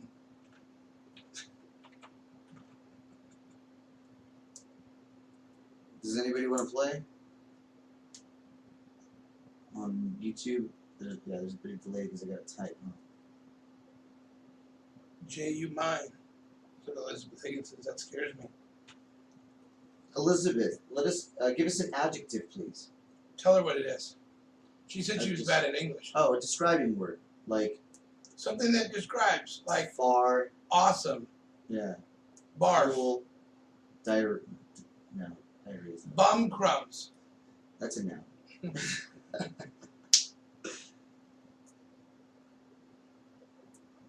We'll wait a little bit longer. Yeah, just a little more seconds. All right, we're gonna skip that adjective. So just give us like a describing word whenever you get a chance, Elizabeth. All right, Jay, I need a noun.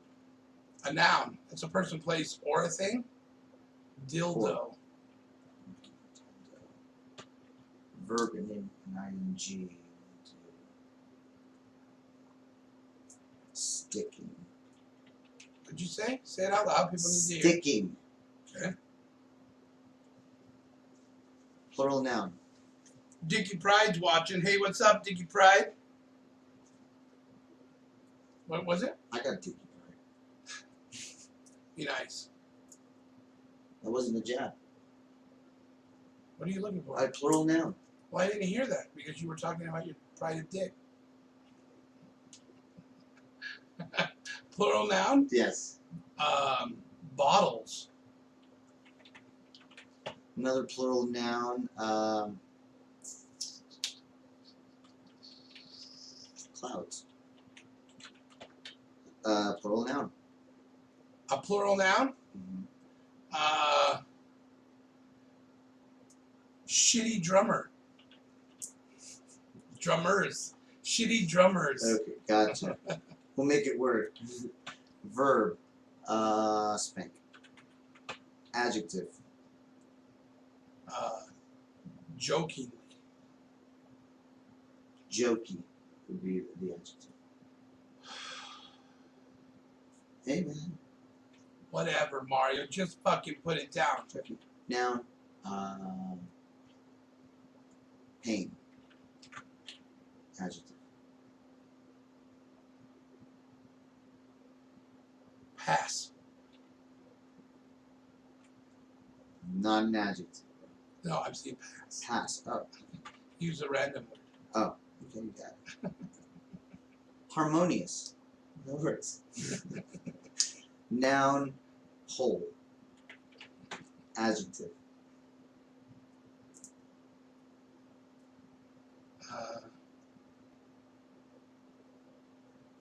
Joked. Jokey. We already used that.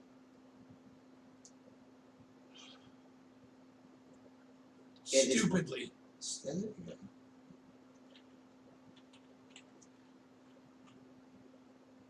More of an adverb. Shut your mouth. Another adjective, grown.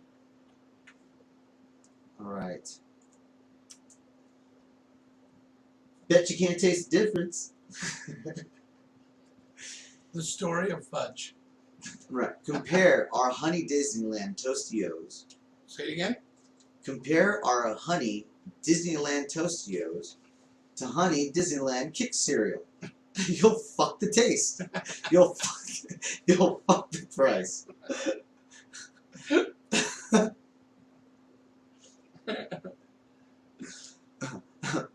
Bus O'Neill Coffin cereals. Not only word not submitted. Oh, we didn't do that adjective. Damn it. Okay. Not only word not submitted. They're the best dildo in the cereal aisle.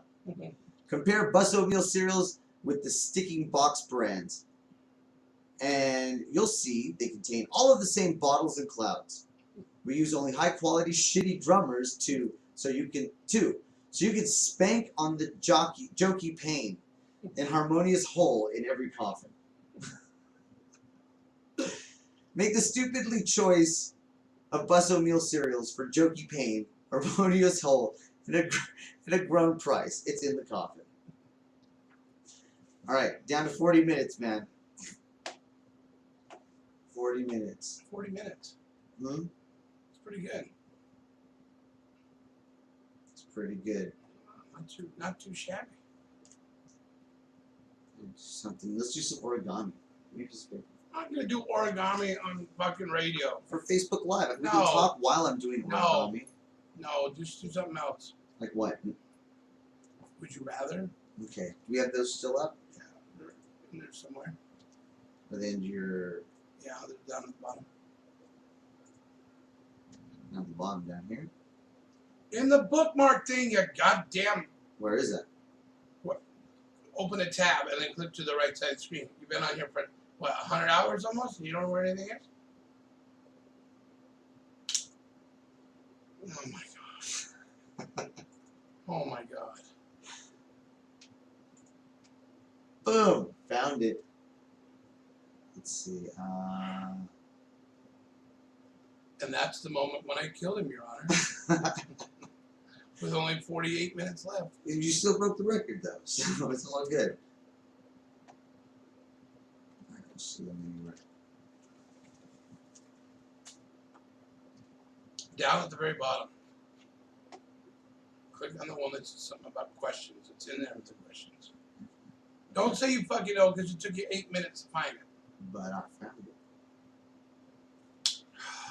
Are we going for 100 hours? Like my ineptitude And could then be our in the last greatest few minutes, asset. you had to freaking drive me nuts. That's not part of the deal. My ineptitude could be our greatest asset. You gotta think positive, bro. Kim Winkleman, does your bubble wrap leak blood?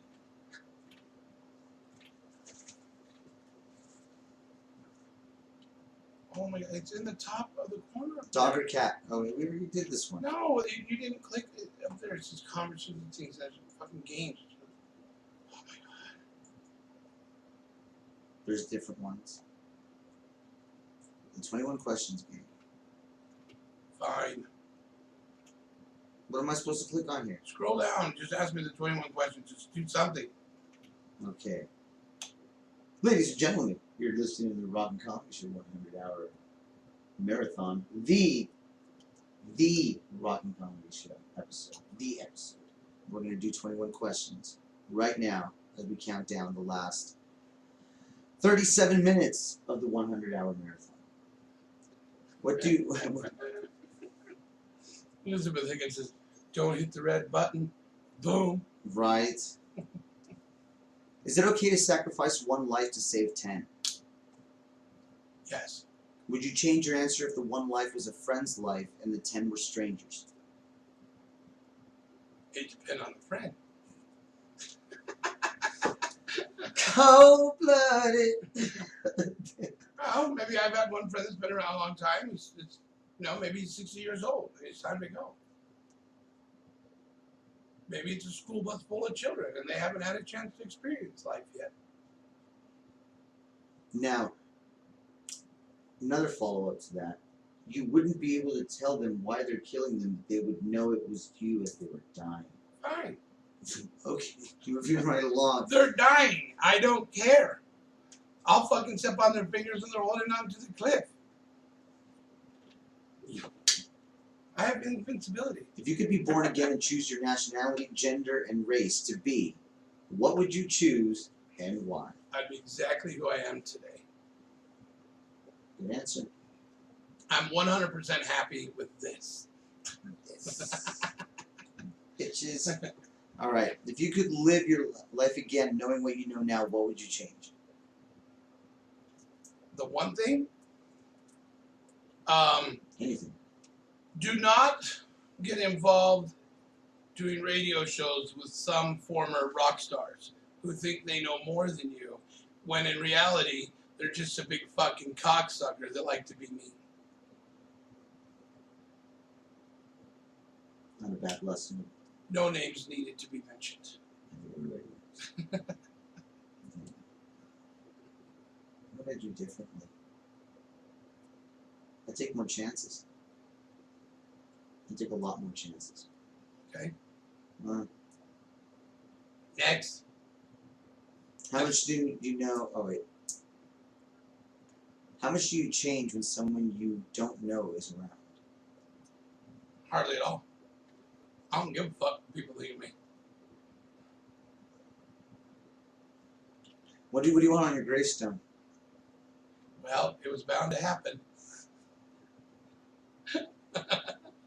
I've already thought about it. What would be okay?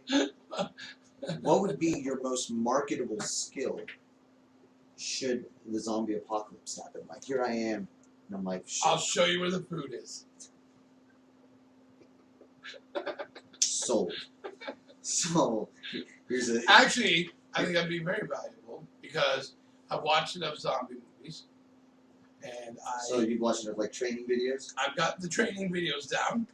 You know, I do believe that I would survive probably longer than you. You think so? Mhm. And why is that? I'm skilled. It's not an argument at all. Like what? Do you think like I can't build shit? Like I can't fight shit? You don't need to really build that much stuff. You just have to put things in their way that they can't fucking walk over. They can't fucking climb stairs. Well, I'm nimble. Yeah, but you I can just climb up. have to put an obstacle down in their way. Hmm? You just obstacle. Lead them into the fucking pool full of water. Let them drown. I don't think zombies drown. Yes, Do they they? do. Yes, they do. Okay. They can't get out of the pool. Are you fucking with me so that like if the zombie apocalypse happens, you could be like, oh, I should I'm have not told that fucking with you. motherfucker that they could swim. I'm not Is that fucking what with you're you. doing? Because Okay. my plan would be, I would have a bunch of cement in my shed, and then I get them in the pool, and then I dump all the cement in the pool, and then I let the cement harden. But that would like work once, and then you have to Okay, get but to we're one thing at a time. There's going to be an affected area and a non-affected area. If they're coming at me, it's going to probably be at my house. At first, so I have to defend my house. This is my scenario, not yours. So don't analyze me. That's you asked me what my skill was. My skill is I would survive in a zombie apocalypse longer than you. Right, but their claim, if you would have stopped it, I would survive in a zombie apocalypse because I'm skilled, would be fine. But you said I would survive longer than you, so I'm asking you to defend that claim. I just did. No, you didn't. You just rambled on for a bit, and then you're like, "Hey, you're stupid for asking me." So So what's you're the stupid. You don't understand my angle. So I don't understand your English. angle, English. Angle. English. angle. Thank you. 32 minutes left. Thank you, Kim Winkleman. What did she say? Zombies don't float. They don't float. That doesn't mean that they can't. I don't have to kill him. I just have to escape and survive, fuckface. When did you say I had to kill him?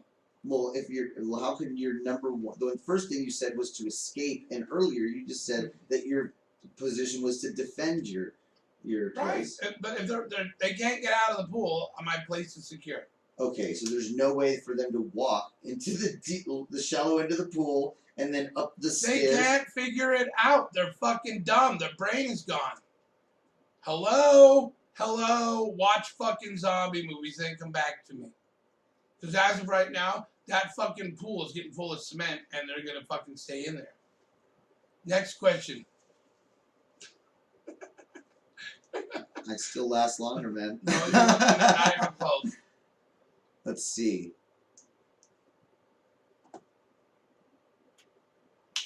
Not even close.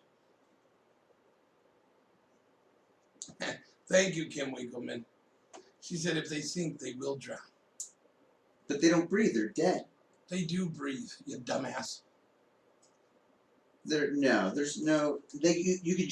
You can breathe. shoot them through the lungs. They breathe. You could shoot them through the lungs, which means that there's all you have to do is kill their brain. exactly. So Which they'll means if you so shoot them through the lungs, they're still if they- alive, which means they you're don't use telling their me lungs. you've never met somebody that died from drowning? If they can be shot in the lungs to the point where there's holes through them and still continue to move and exist, then that means they're not using Their their lungs lungs. fill up with water. They can't function and they will drown. Okay? What are you not understanding? I'm not understanding your logic. Like, how do their lungs fill up with water if they don't breathe? You mean just like it's splashing in there? They can't move. They're going to die. They will drown. It's been proven. There's fucking zombie movies where they move to an island because the fucking city was overrun and they can't cross the fucking water. Okay. Fucking pay attention to your goddamn zombie movies. Don't criticize me. Talk to Romero that wrote the goddamn things. I'm criticizing you. They can't fucking swim. They'll drown. Anybody listening on Facebook Live who wants to weigh in on this I just discussion. gave you 3 examples and you're arguing now with Kim Winkleman. Did she say that they drown? Yes. So they die. Where the hell else can you hear any discussion about drowning zombies besides RadioVegas.rocks? Amen, sister. Mario, you are tired, aren't you? Dead. I'm dead. I'm running completely on fumes at this point. But we got less than a half hour to go. Next question. Jay, why are you such a dick? Because you don't take my fucking answer that I'd out-survive you in a zombie apocalypse. Well, I guess we'll have to wait and see. Yeah, when you're dead and I'm still going, and then I have to stab you in the fucking face and break. And I'll be like, Mario, I hate to do this, but you just wouldn't fucking listen. Now you're dead. Let's see. Elizabeth Higgins says, this is gold if I was only stoned.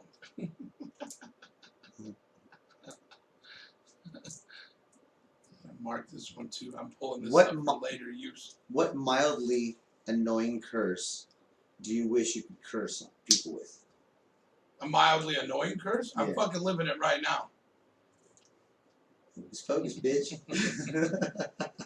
But if you can like put a curse on somebody, and it could be like not like anything horrible, but just something where they're just like, what would it be?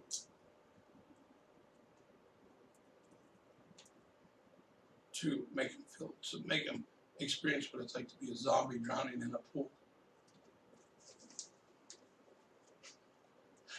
Next question.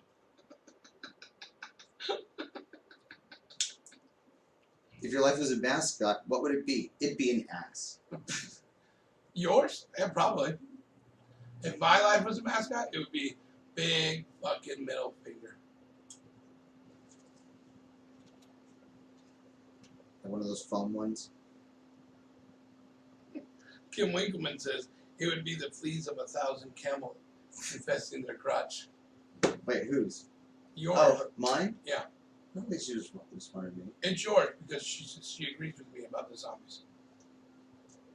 So because she agrees with you on something, all of a sudden everything else she says is an attack on me. That's her words. She said that I have. Yeah, you will have the fleas of 1,000 camels infested on their crotch.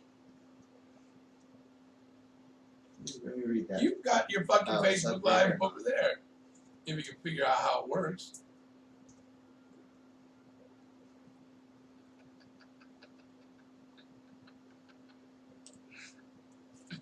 You're like, that's not what it says at all. This is all. It's fucking out of context, fake news, motherfucker. This guy.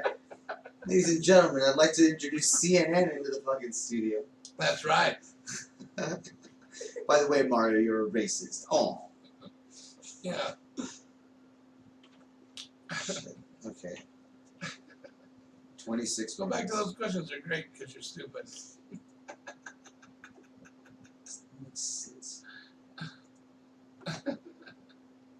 It's the worst ingredients. What is the worst ingredient to fill a burrito with? Oh, sushi. You've had a sushi burrito? I can't eat them, so therefore they're the worst. Wanted to try those. I wanted to try those. Oh, you're not allergic. Knock yourself out. Correct. And while you're enjoying your chocolate, I'll have one of those. Yeah, but I'll rub it in your face. And I even went out of my way to tell Kim Winkleman that you were allergic to chocolate, and she She made was a some. sweetheart for Yeah, doing that. so Thank they- you, Kim. Oh, but I'm not a sweetheart for telling her you can't eat chocolate. That's just gay. Well, fuck you. Don't make him any more You're cool. fudge. You're cool as fuck, man. Thank you, Kim Winkleman. She said sushi is disgusting. Oh, Hey, Kim Kim Winkleman, Winkleman. what about sushi flavored fudge? Kim Winkleman. Elizabeth Higgins, sushi, nope.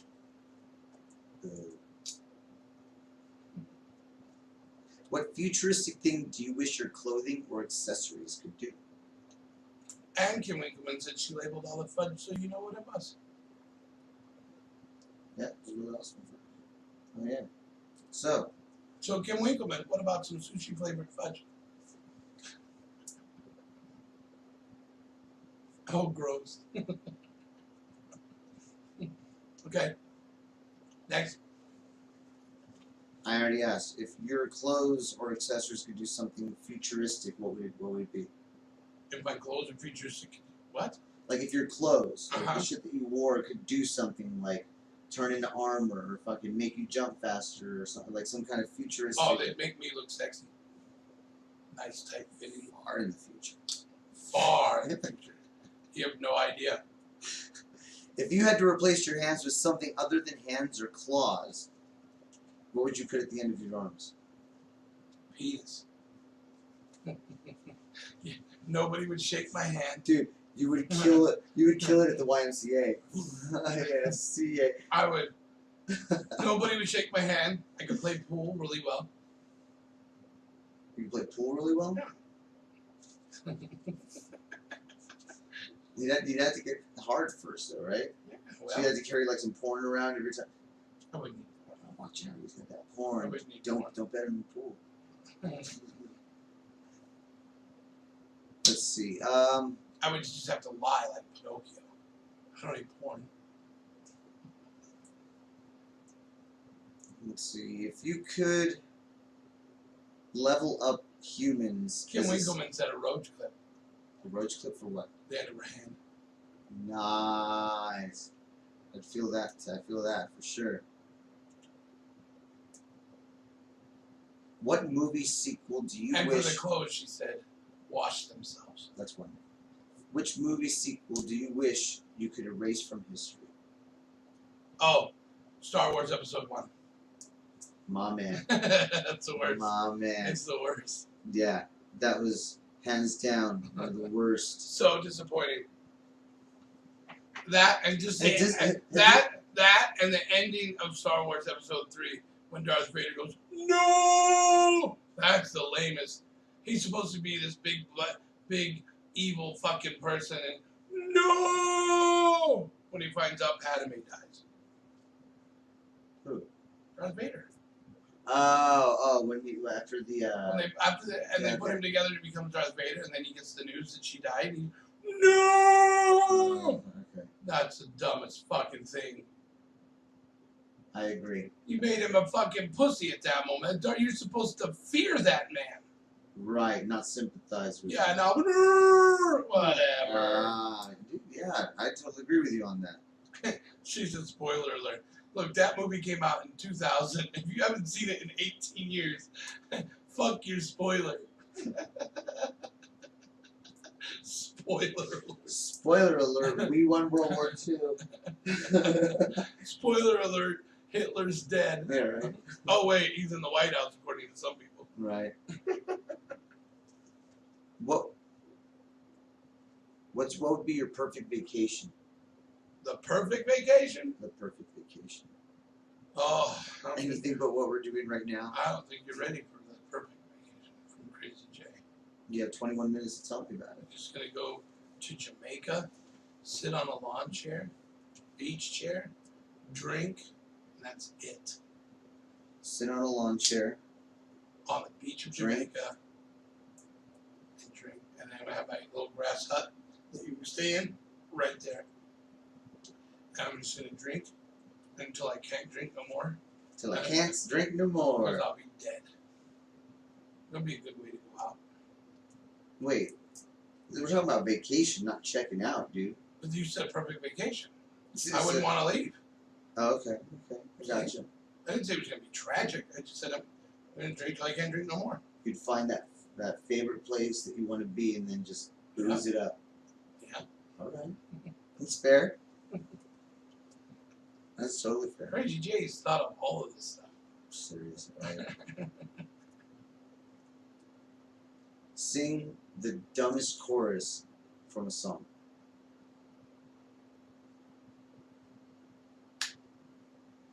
She's my golden girl, hottie. What song is that? Your song about the Golden Girls. Yeah.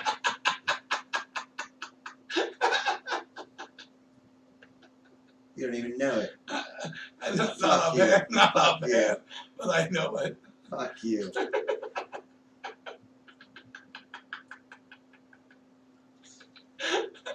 Since that doesn't translate well to radio. No, it translates fine. Fuck you. It translates fine.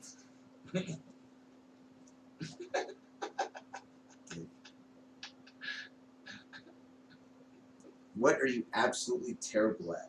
Singing your songs. Any songs for that matter. Your songs. I know, I heard you. That was a follow-up.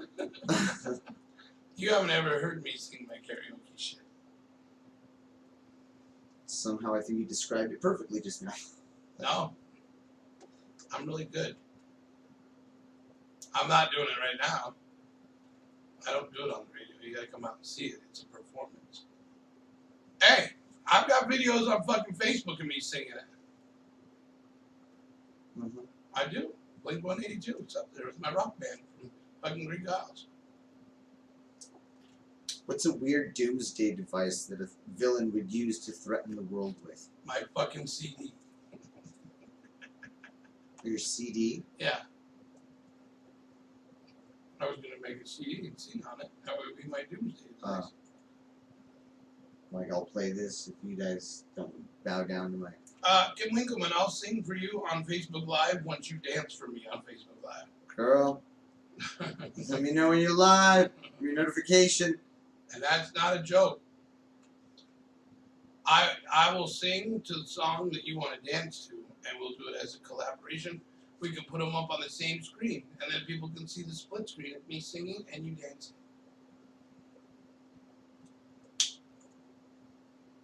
Yeah.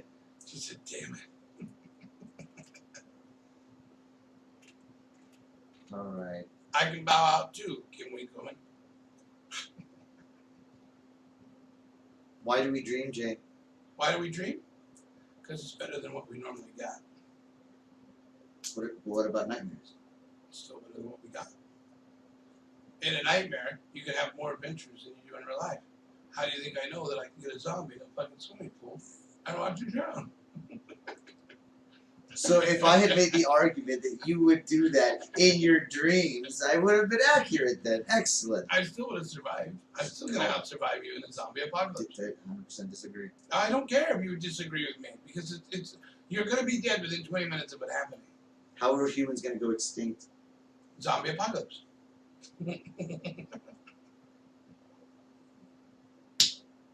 How long would you want to be remembered after you die? 18.4 seconds. Jay? What? Yeah. He'll be like, do you remember Jay? Who? I forgot. What are we talking about? And the legacy dies. Well, there ain't no legacy.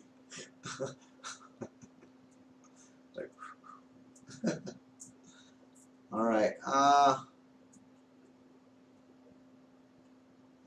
Elizabeth Higgins says, only if Jay wears a kilt. All right, Elizabeth Higgins, I'll get my kilt. I got one. Word. I'll be outside. This is a duo, and I don't have to be. Oh, it'll be Islands in the Stream. That's my go-to karaoke jam. Okay. I'll sing with anybody. All right. I always do the dolly parts.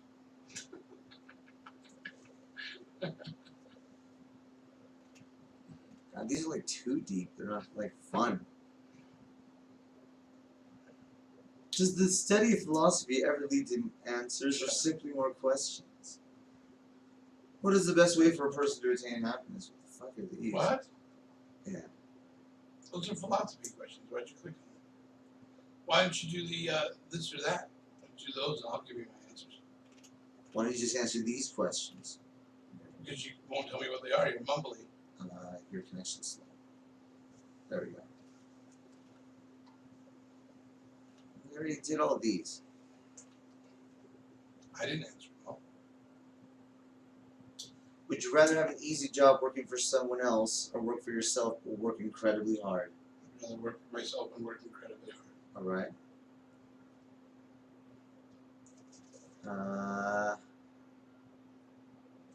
Would you rather be the first person to explore a planet or be the inventor of a drug that cures a deadly disease?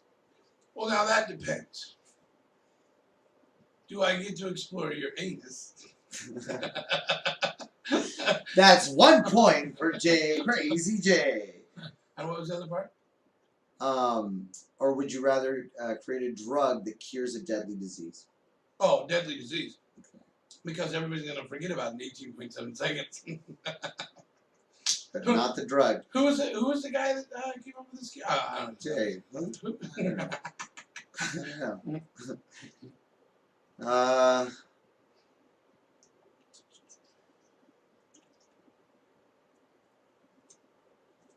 Would you rather... Yes, we did a lot of these already. Shit. But I didn't answer. Okay. Would you rather be the person who... Oh, no, we already did that. Would you rather have a horrible job but be able to retire comfortably in 10 years, or have your dream job but have to work until the day that you die? Dream job work till I die. Well, some of these are kind of obvious. I was going to say the It other was one. going to be July 3rd, 2024. Would you rather be feared by all or loved by all? Feared by all. Would you rather be transported permanently 500 years into the future or 500 into the past? 500 years into the future. So I can finally meet Elizabeth Higgins.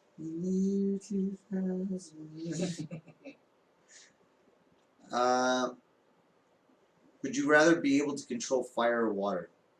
Why do they call them apartments when they're all hooked together?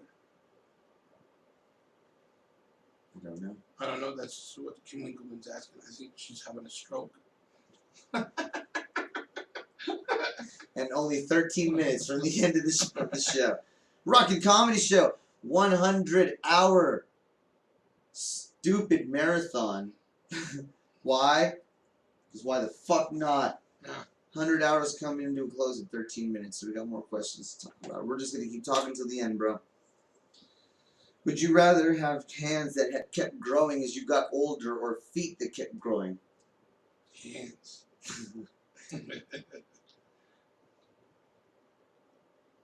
Would you rather have everything be too salty or not salty enough no matter how much salt you add? What do they call a male ladybug? Confused. What do they call a ladybug? What do they call people in China? What do the people in China call their good dishes? Dishes. Probably some variation of dishes. That's a good one. Why do we drive? What are you reading a book, Kim Winkleman? These are always have been spouted out for years. Why do we drive on a parkway and park in a driveway?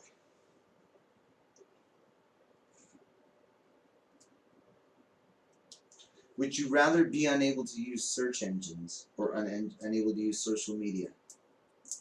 Social media. Social media just gets you in trouble.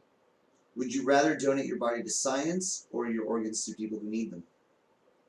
Would you rather donate your body to science or to people who need your organs? To science, they gotta figure this shit out. Right. Elizabeth Higgins says pickles on a hamburger bun. Yeah, pickles on a hamburger. Yes or no? Absolutely yes, 100%. The bigger the pickle, the bigger the hamburger. But Mario don't like pickles. No. Kim Winkleman says no. Hot pickles are gross. Would you rather live yesterday? No. Would you rather live yesterday over for 365 days or lose a year of your life? I'd live yesterday over again for an entire year. It was pretty good. It was Right. pretty dope. Would you rather have a golden voice or a silver tongue? The bigger the pickle, the bigger the better. That's what she said. The bigger the pickle, the bigger the better. That's great. That's funny. That's what I said. And then she just copied it and said, that's what she said.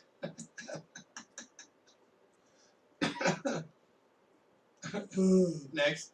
Would you rather lose all of your memories from birth to now or lose your ability to make new long-term memories? New long-term memories. Okay.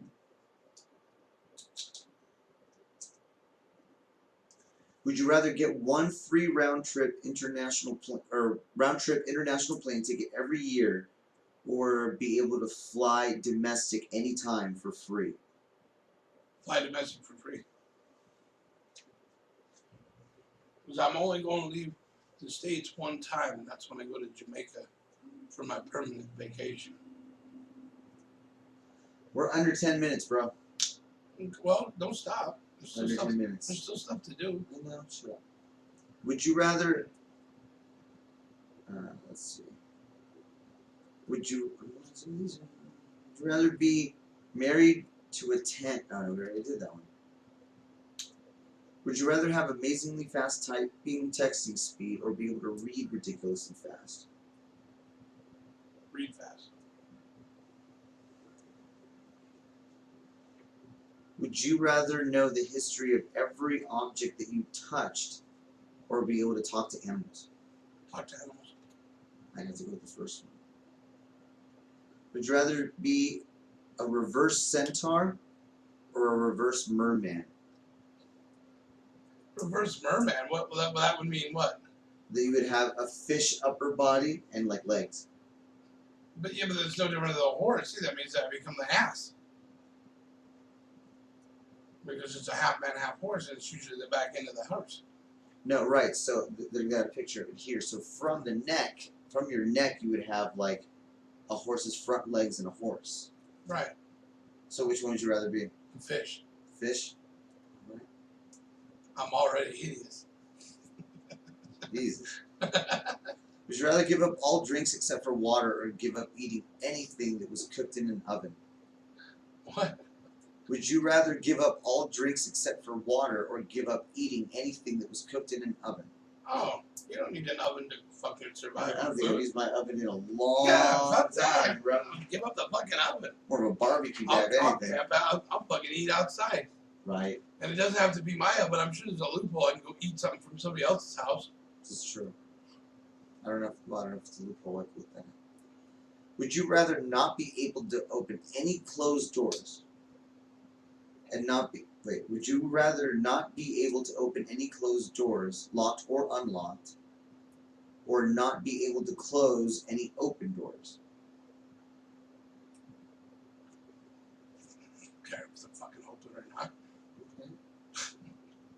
Who gives a fuck? You'd never have any privacy. You could never close the door. I live by myself. I don't give a shit. You could never close the door to your house. Well, then people are gonna see a show, and they're gonna be offended, and they'll just walk right on by. Fair. Would you rather have to read aloud every word you read or sing everything you say out loud? She said pie is made in an oven chain. You're right, Kim. It certainly is. And my loophole is my friends have the oven, and I can use that one. Always looking for damn loophole. And then she said, banana cream pie, Jay. And then she said, no unlocking the doors. No, no opening locked doors. Okay. Yeah. Let's see. Do you have our song ready? You know which one it is. We talked about it. Countdown, right? Yeah. Oh, we gotta play that now. We gotta play that now. Da-na-na-na-na. Let's play it in the background. Da-na-na-na. Da-na-na-na-na-na-na-na-na-na-na-na-na-na. Almost. So yeah, okay.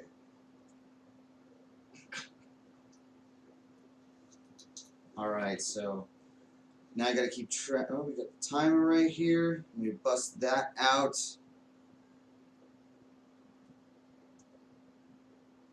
I have to be able not to only close doors, but sometimes slam them.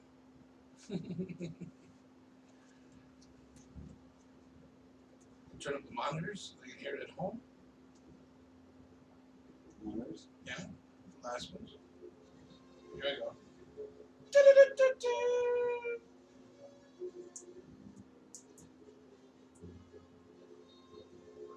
All right, dude. We've reached the final countdown, dude. 6 minutes. No, 5, according to Yeah, less than 5. less than 5. This is it, man. Feeling pretty good about it, dude. 100 fucking hours. All of a sudden, I'm fucking wide awake. I know. Well, that's what happened. Now that it's all like exciting and everything, I'm gonna go home and be up for like 5 hours, just sitting there like, we do that. A little bit. So should we start doing like shout outs, dude? Big thank you to to Kim Winklebin, Elizabeth Higgins, and Anita Neal for chiming in on all the shenanigans that Thank were you going to on. the Garage Boys and Ben Young and Marsha Warfield and Stephen Roberts and Skills Hudson and David Reed Watson and Scotty Griffin and Waz. And Ken and Annette from, or wait, what was his name? Annette was the wife, and then And Ken. Was it Ken? Yeah. Okay, from Svanland Clothing Designs. Yeah, we had Ross Wilkerson. Waz Wilkerson. Big, huge thank you to Kim, Chaotic Kim for being in as much as she did. Yeah. Like I told her, I was like, Give a big shout out to Mikey Slyman. yeah, for coming in, and bringing us some sandwiches, dude. That was our lifesaver today. Thank you for doing that, man. Got to make sure we Also, a thank. shout out to Elizabeth Higgins for being the only one to donate to the PayPal account for the Desert Tortoise Rescue. Right? Also, a big shout out. Are you ready for this? Yes. Big shout out to Pam and Sam for coming in, talking to us. Oh, about for the all animal the rescue. animal rescue. Yeah. And also letting us know a lot about dog food so that we can make sure we can better take care of our family. our Big shout babies. out to my neighbors who consistently knock on the doors, even though I've told them not to 1,000 times. Also, a big shout out to Gizmo and Peanut for allowing me to know that people are in my house. And for farting in here occasionally to keep us awake. Sometimes it's murder. Thank you to my girlfriend Jen for letting me go for a week to do all of this. I appreciate that. Thank you very much. And thank you to Naked City Pizza, Pink Box Donuts, Dude Wipes, Shrimp and Dip Chicken. Serpent chicken. What else? Cold Top whiskey. Thank you to my father. Yeah. For everything that he does. Yeah. Hell yeah. Thank you, Larry Bird. What else? Thanks to Booze. Lots of booze. Thanks to Josh Coots. J.R. Scalwas and DJ Scream. Yeah. Troy And Patrick Farrell. No, not Troy Patrick. David Reed Watson. we thanked him, but we got to Yeah. thank the Escapers. Yes. We got to thank great Robert Stokes. show. Ben Young. I did thank him. Okay. All right. So. Looks Looks like like 1 minute. Yeah. Yeah, it does. So. Anybody listening that hasn't made up their mind yet, if they want to donate to the Desert Tortoise Rescue, you just go to RadioVegas.rocks, click on the PayPal account, and click in there. $1, $2,000, whatever you want.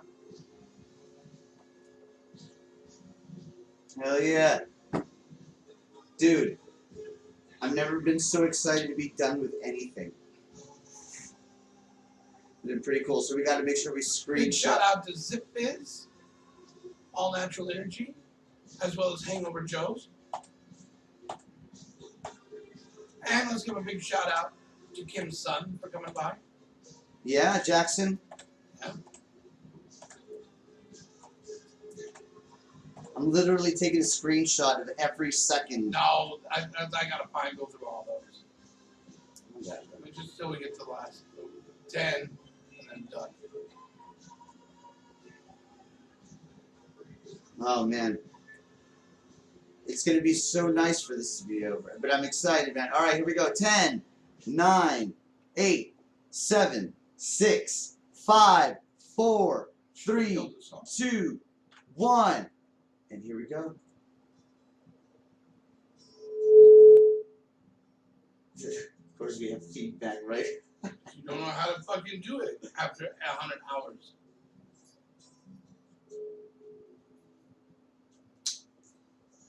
Alright, dude. We did it. We broke. I'd like to give a big shout out to Mario Zapata. Thank you, man. And a shout out to Jay for making everything here possible. The radio station, the Rockin' Comedy Show. I want to Everything. thank Richard Natoli for calling in, Yes. For Wheels. for Michael Wheels Parisi, Coming in, absolutely. and Samantha was her name? No, Valentine. Valentine was her name. Mm-hmm. We got a shout out to that. Also Tony Facetta Yes. for coming in. Yes, that was fun. Yeah, And then, good time. Well, a lot of people. Murray Yeah. Zotchuk, thank you for coming by. Murray, thank you. Yeah, we did it. Want to thank Jeff and Greg for calling in. I've already, you've already exceeded the number of names that To everybody at RadioVegas.rocks, where we commandeered your shows. Yeah, Even if you don't come into the studio and they're live, thank you for tolerating that. thank you. Thanks for helping us out with that. For those of you that didn't pay attention and you still sent me your shows and then asked me questions why they didn't air today, I'd like to thank you for that as well.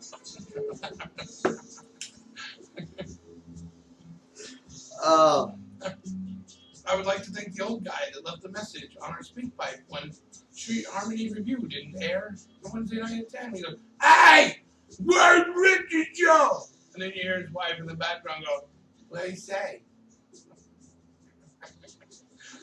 thanks to whoever told us to never do karaoke again, or what was it? That was anonymous. Yeah. Okay, whoever told us never to do Shaggy again, gave you an opportunity to. Oh yeah. Paradise guy. One Way to Paradise. One Way to Yeah, Paradise. Thank them for coming in with his parents. absolutely. It was awesome. All right, we're going to like an extra couple of minutes, right? Yeah. Okay, We want just to make sure. yeah. So we hit the 100-hour mark. Thanks to Bobby Maxey for the letter that he sent. Huge. Thanks to Brian for the letter that he sent. Thanks to Ken And thanks to Ken. for helping you break the previous record and Yeah. prepare you for this one. Yeah. And fuck you, Record Check. No, I'm just kidding. No. I'm going to get that reversed. That's my goal. Yeah, and we may have talked shit, but just remember, we're butthurt because this means a lot. So Yeah. we'll see. Hopefully we get it. I have now done a record marathon of 180 hours. Right. Let's not take that. And 1,000 episodes of the Rock Comedy Show.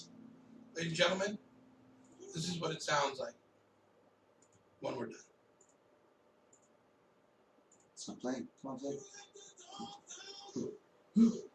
I'll tell you who it was. Who was it? It was Bonnie Bill Ah, right. And the heat, dicks. with no water. Here's to all the animals out there. Hope that you guys are all loving homes. I'd like to give a big shout out to Tank for making multiple appearances. And Hank. Tank and Hank. That's Hank is the cat and Tank is the tortoise. For Yeah, those who well, don't let's know. not forget my cat is so cool. He's got a cool name. His full name is Hank Williams. And I call him. Senior. I literally call him Hank Williams every time I see him. Every single time. Well, that's the respect he demands. Oh, fuck off, man. I would like to thank my friend Mario for not understanding that zombies will drown in a pool. I'd like to thank my buddy Jay for thinking he can outrun stuff. I never said I would outrun. Not once did I ever say I'd outrun a zombie. I said I'd outsurvive him. That is a fair statement. Okay. Now I'm interested in I would what, like to thank Mario for trying to get a fat joke in. after 100 hours of me getting my balls busted. Yeah, I waited this long for it, and it was weak. That's fair. Dick. Whatever. This is the bonus material, guys. When we charge you $19.95 for the CD, you're gonna get these next I 5 just minutes. want you to hit that fucking server and turn the goddamn thing off. No, we gotta record an extra after this song. We gotta record enough so to like. Oh, for fuck's sake.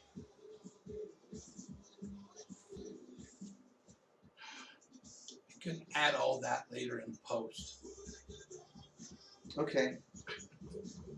Well, this song is playing and I didn't want to interrupt it. I kind of want to know who let the dogs out, man. I already told you who it was. It's Phil Rowan and Bonnie. Oh, that's right. So I guess this is like kind of an exercise in futility then? What do you think they would do? Do you think they listened to the whole thing and tried to take notes? Anybody listen? No, Phil and Bonnie. Oh, that would have been smart. That would have been Yeah, smart. help them out, give them some tips. This has been the How-To Hour with Jay and Mario. That's why you got to see so many mistakes. We're working out. Well, they were all mine, but like, you know, I'm working out some shit, learning how to do this thing. Honestly, that's been the coolest Kim thing. Winkleman, can you make caramel flavored fudge? Karma. I'm guessing it's a little bitter, like dark chocolate. Yeah. All right, ladies and gentlemen. Or like fill it with red ghost chili peppers and not tell anybody. Right. That'd be a dick move. All right, everybody. This has been the Rock and Comedy Show, 100-hour show. I think we thanked everybody. We'll hear you. You'll hear us when you hear us. You'll hear us when you hear us. So, thanks for everybody who tuned in. We love you guys. Until next time that you do hear us, this is Mario and the man himself, Crazy Jay. Everybody, Crazy Jay. This is the Rock and Comedy Show. You guys Fuck are off, awesome. go home. Perfect. Ah. Name this fucking thing. Just put end. Done. Fuck your math. Get out of my house. Taking a shower and going to fucking bed. Then I'm gonna go slap my neighbor.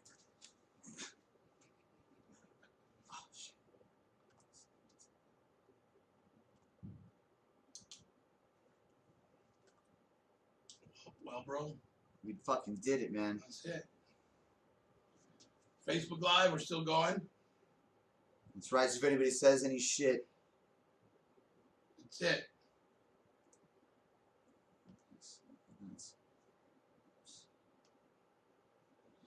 Let's go on. Bye, everybody. Thanks everybody for tuning in. For even if you did it for just a minute, thank you. Appreciate it. Got all the little hearts and everything. You guys are awesome. That's it. All done. Now we disconnect. I'm trying to.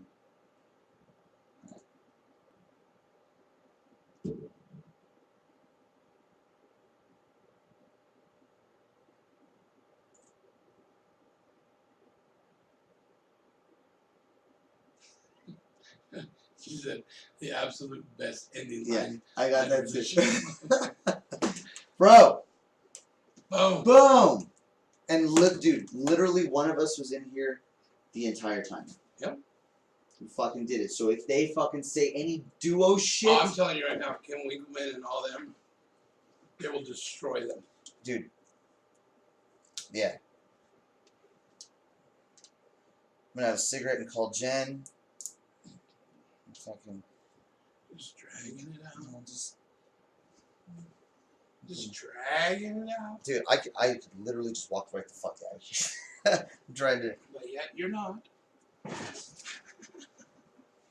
I like. It's like real hate now. This is David Reed Watson's incense thing and lighter. So leave that there for him. This video has ended.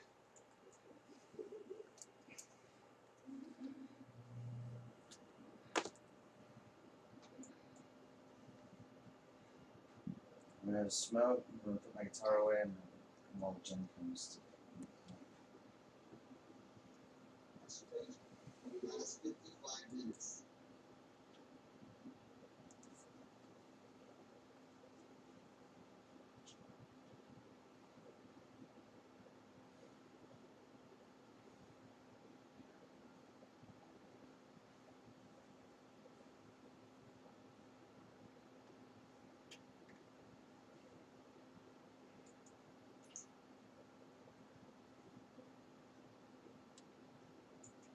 All done. It's fucking great, dude. Whole 100 hours. And went over a little just to make sure.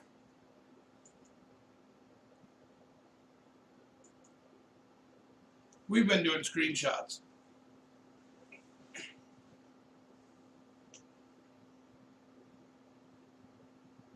Cool. Yeah, it's awesome.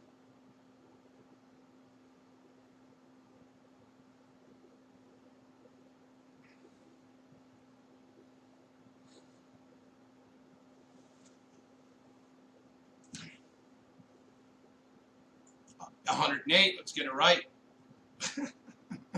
Yeah. Yeah. That's awesome. Oh yeah, definitely. All right, buddy.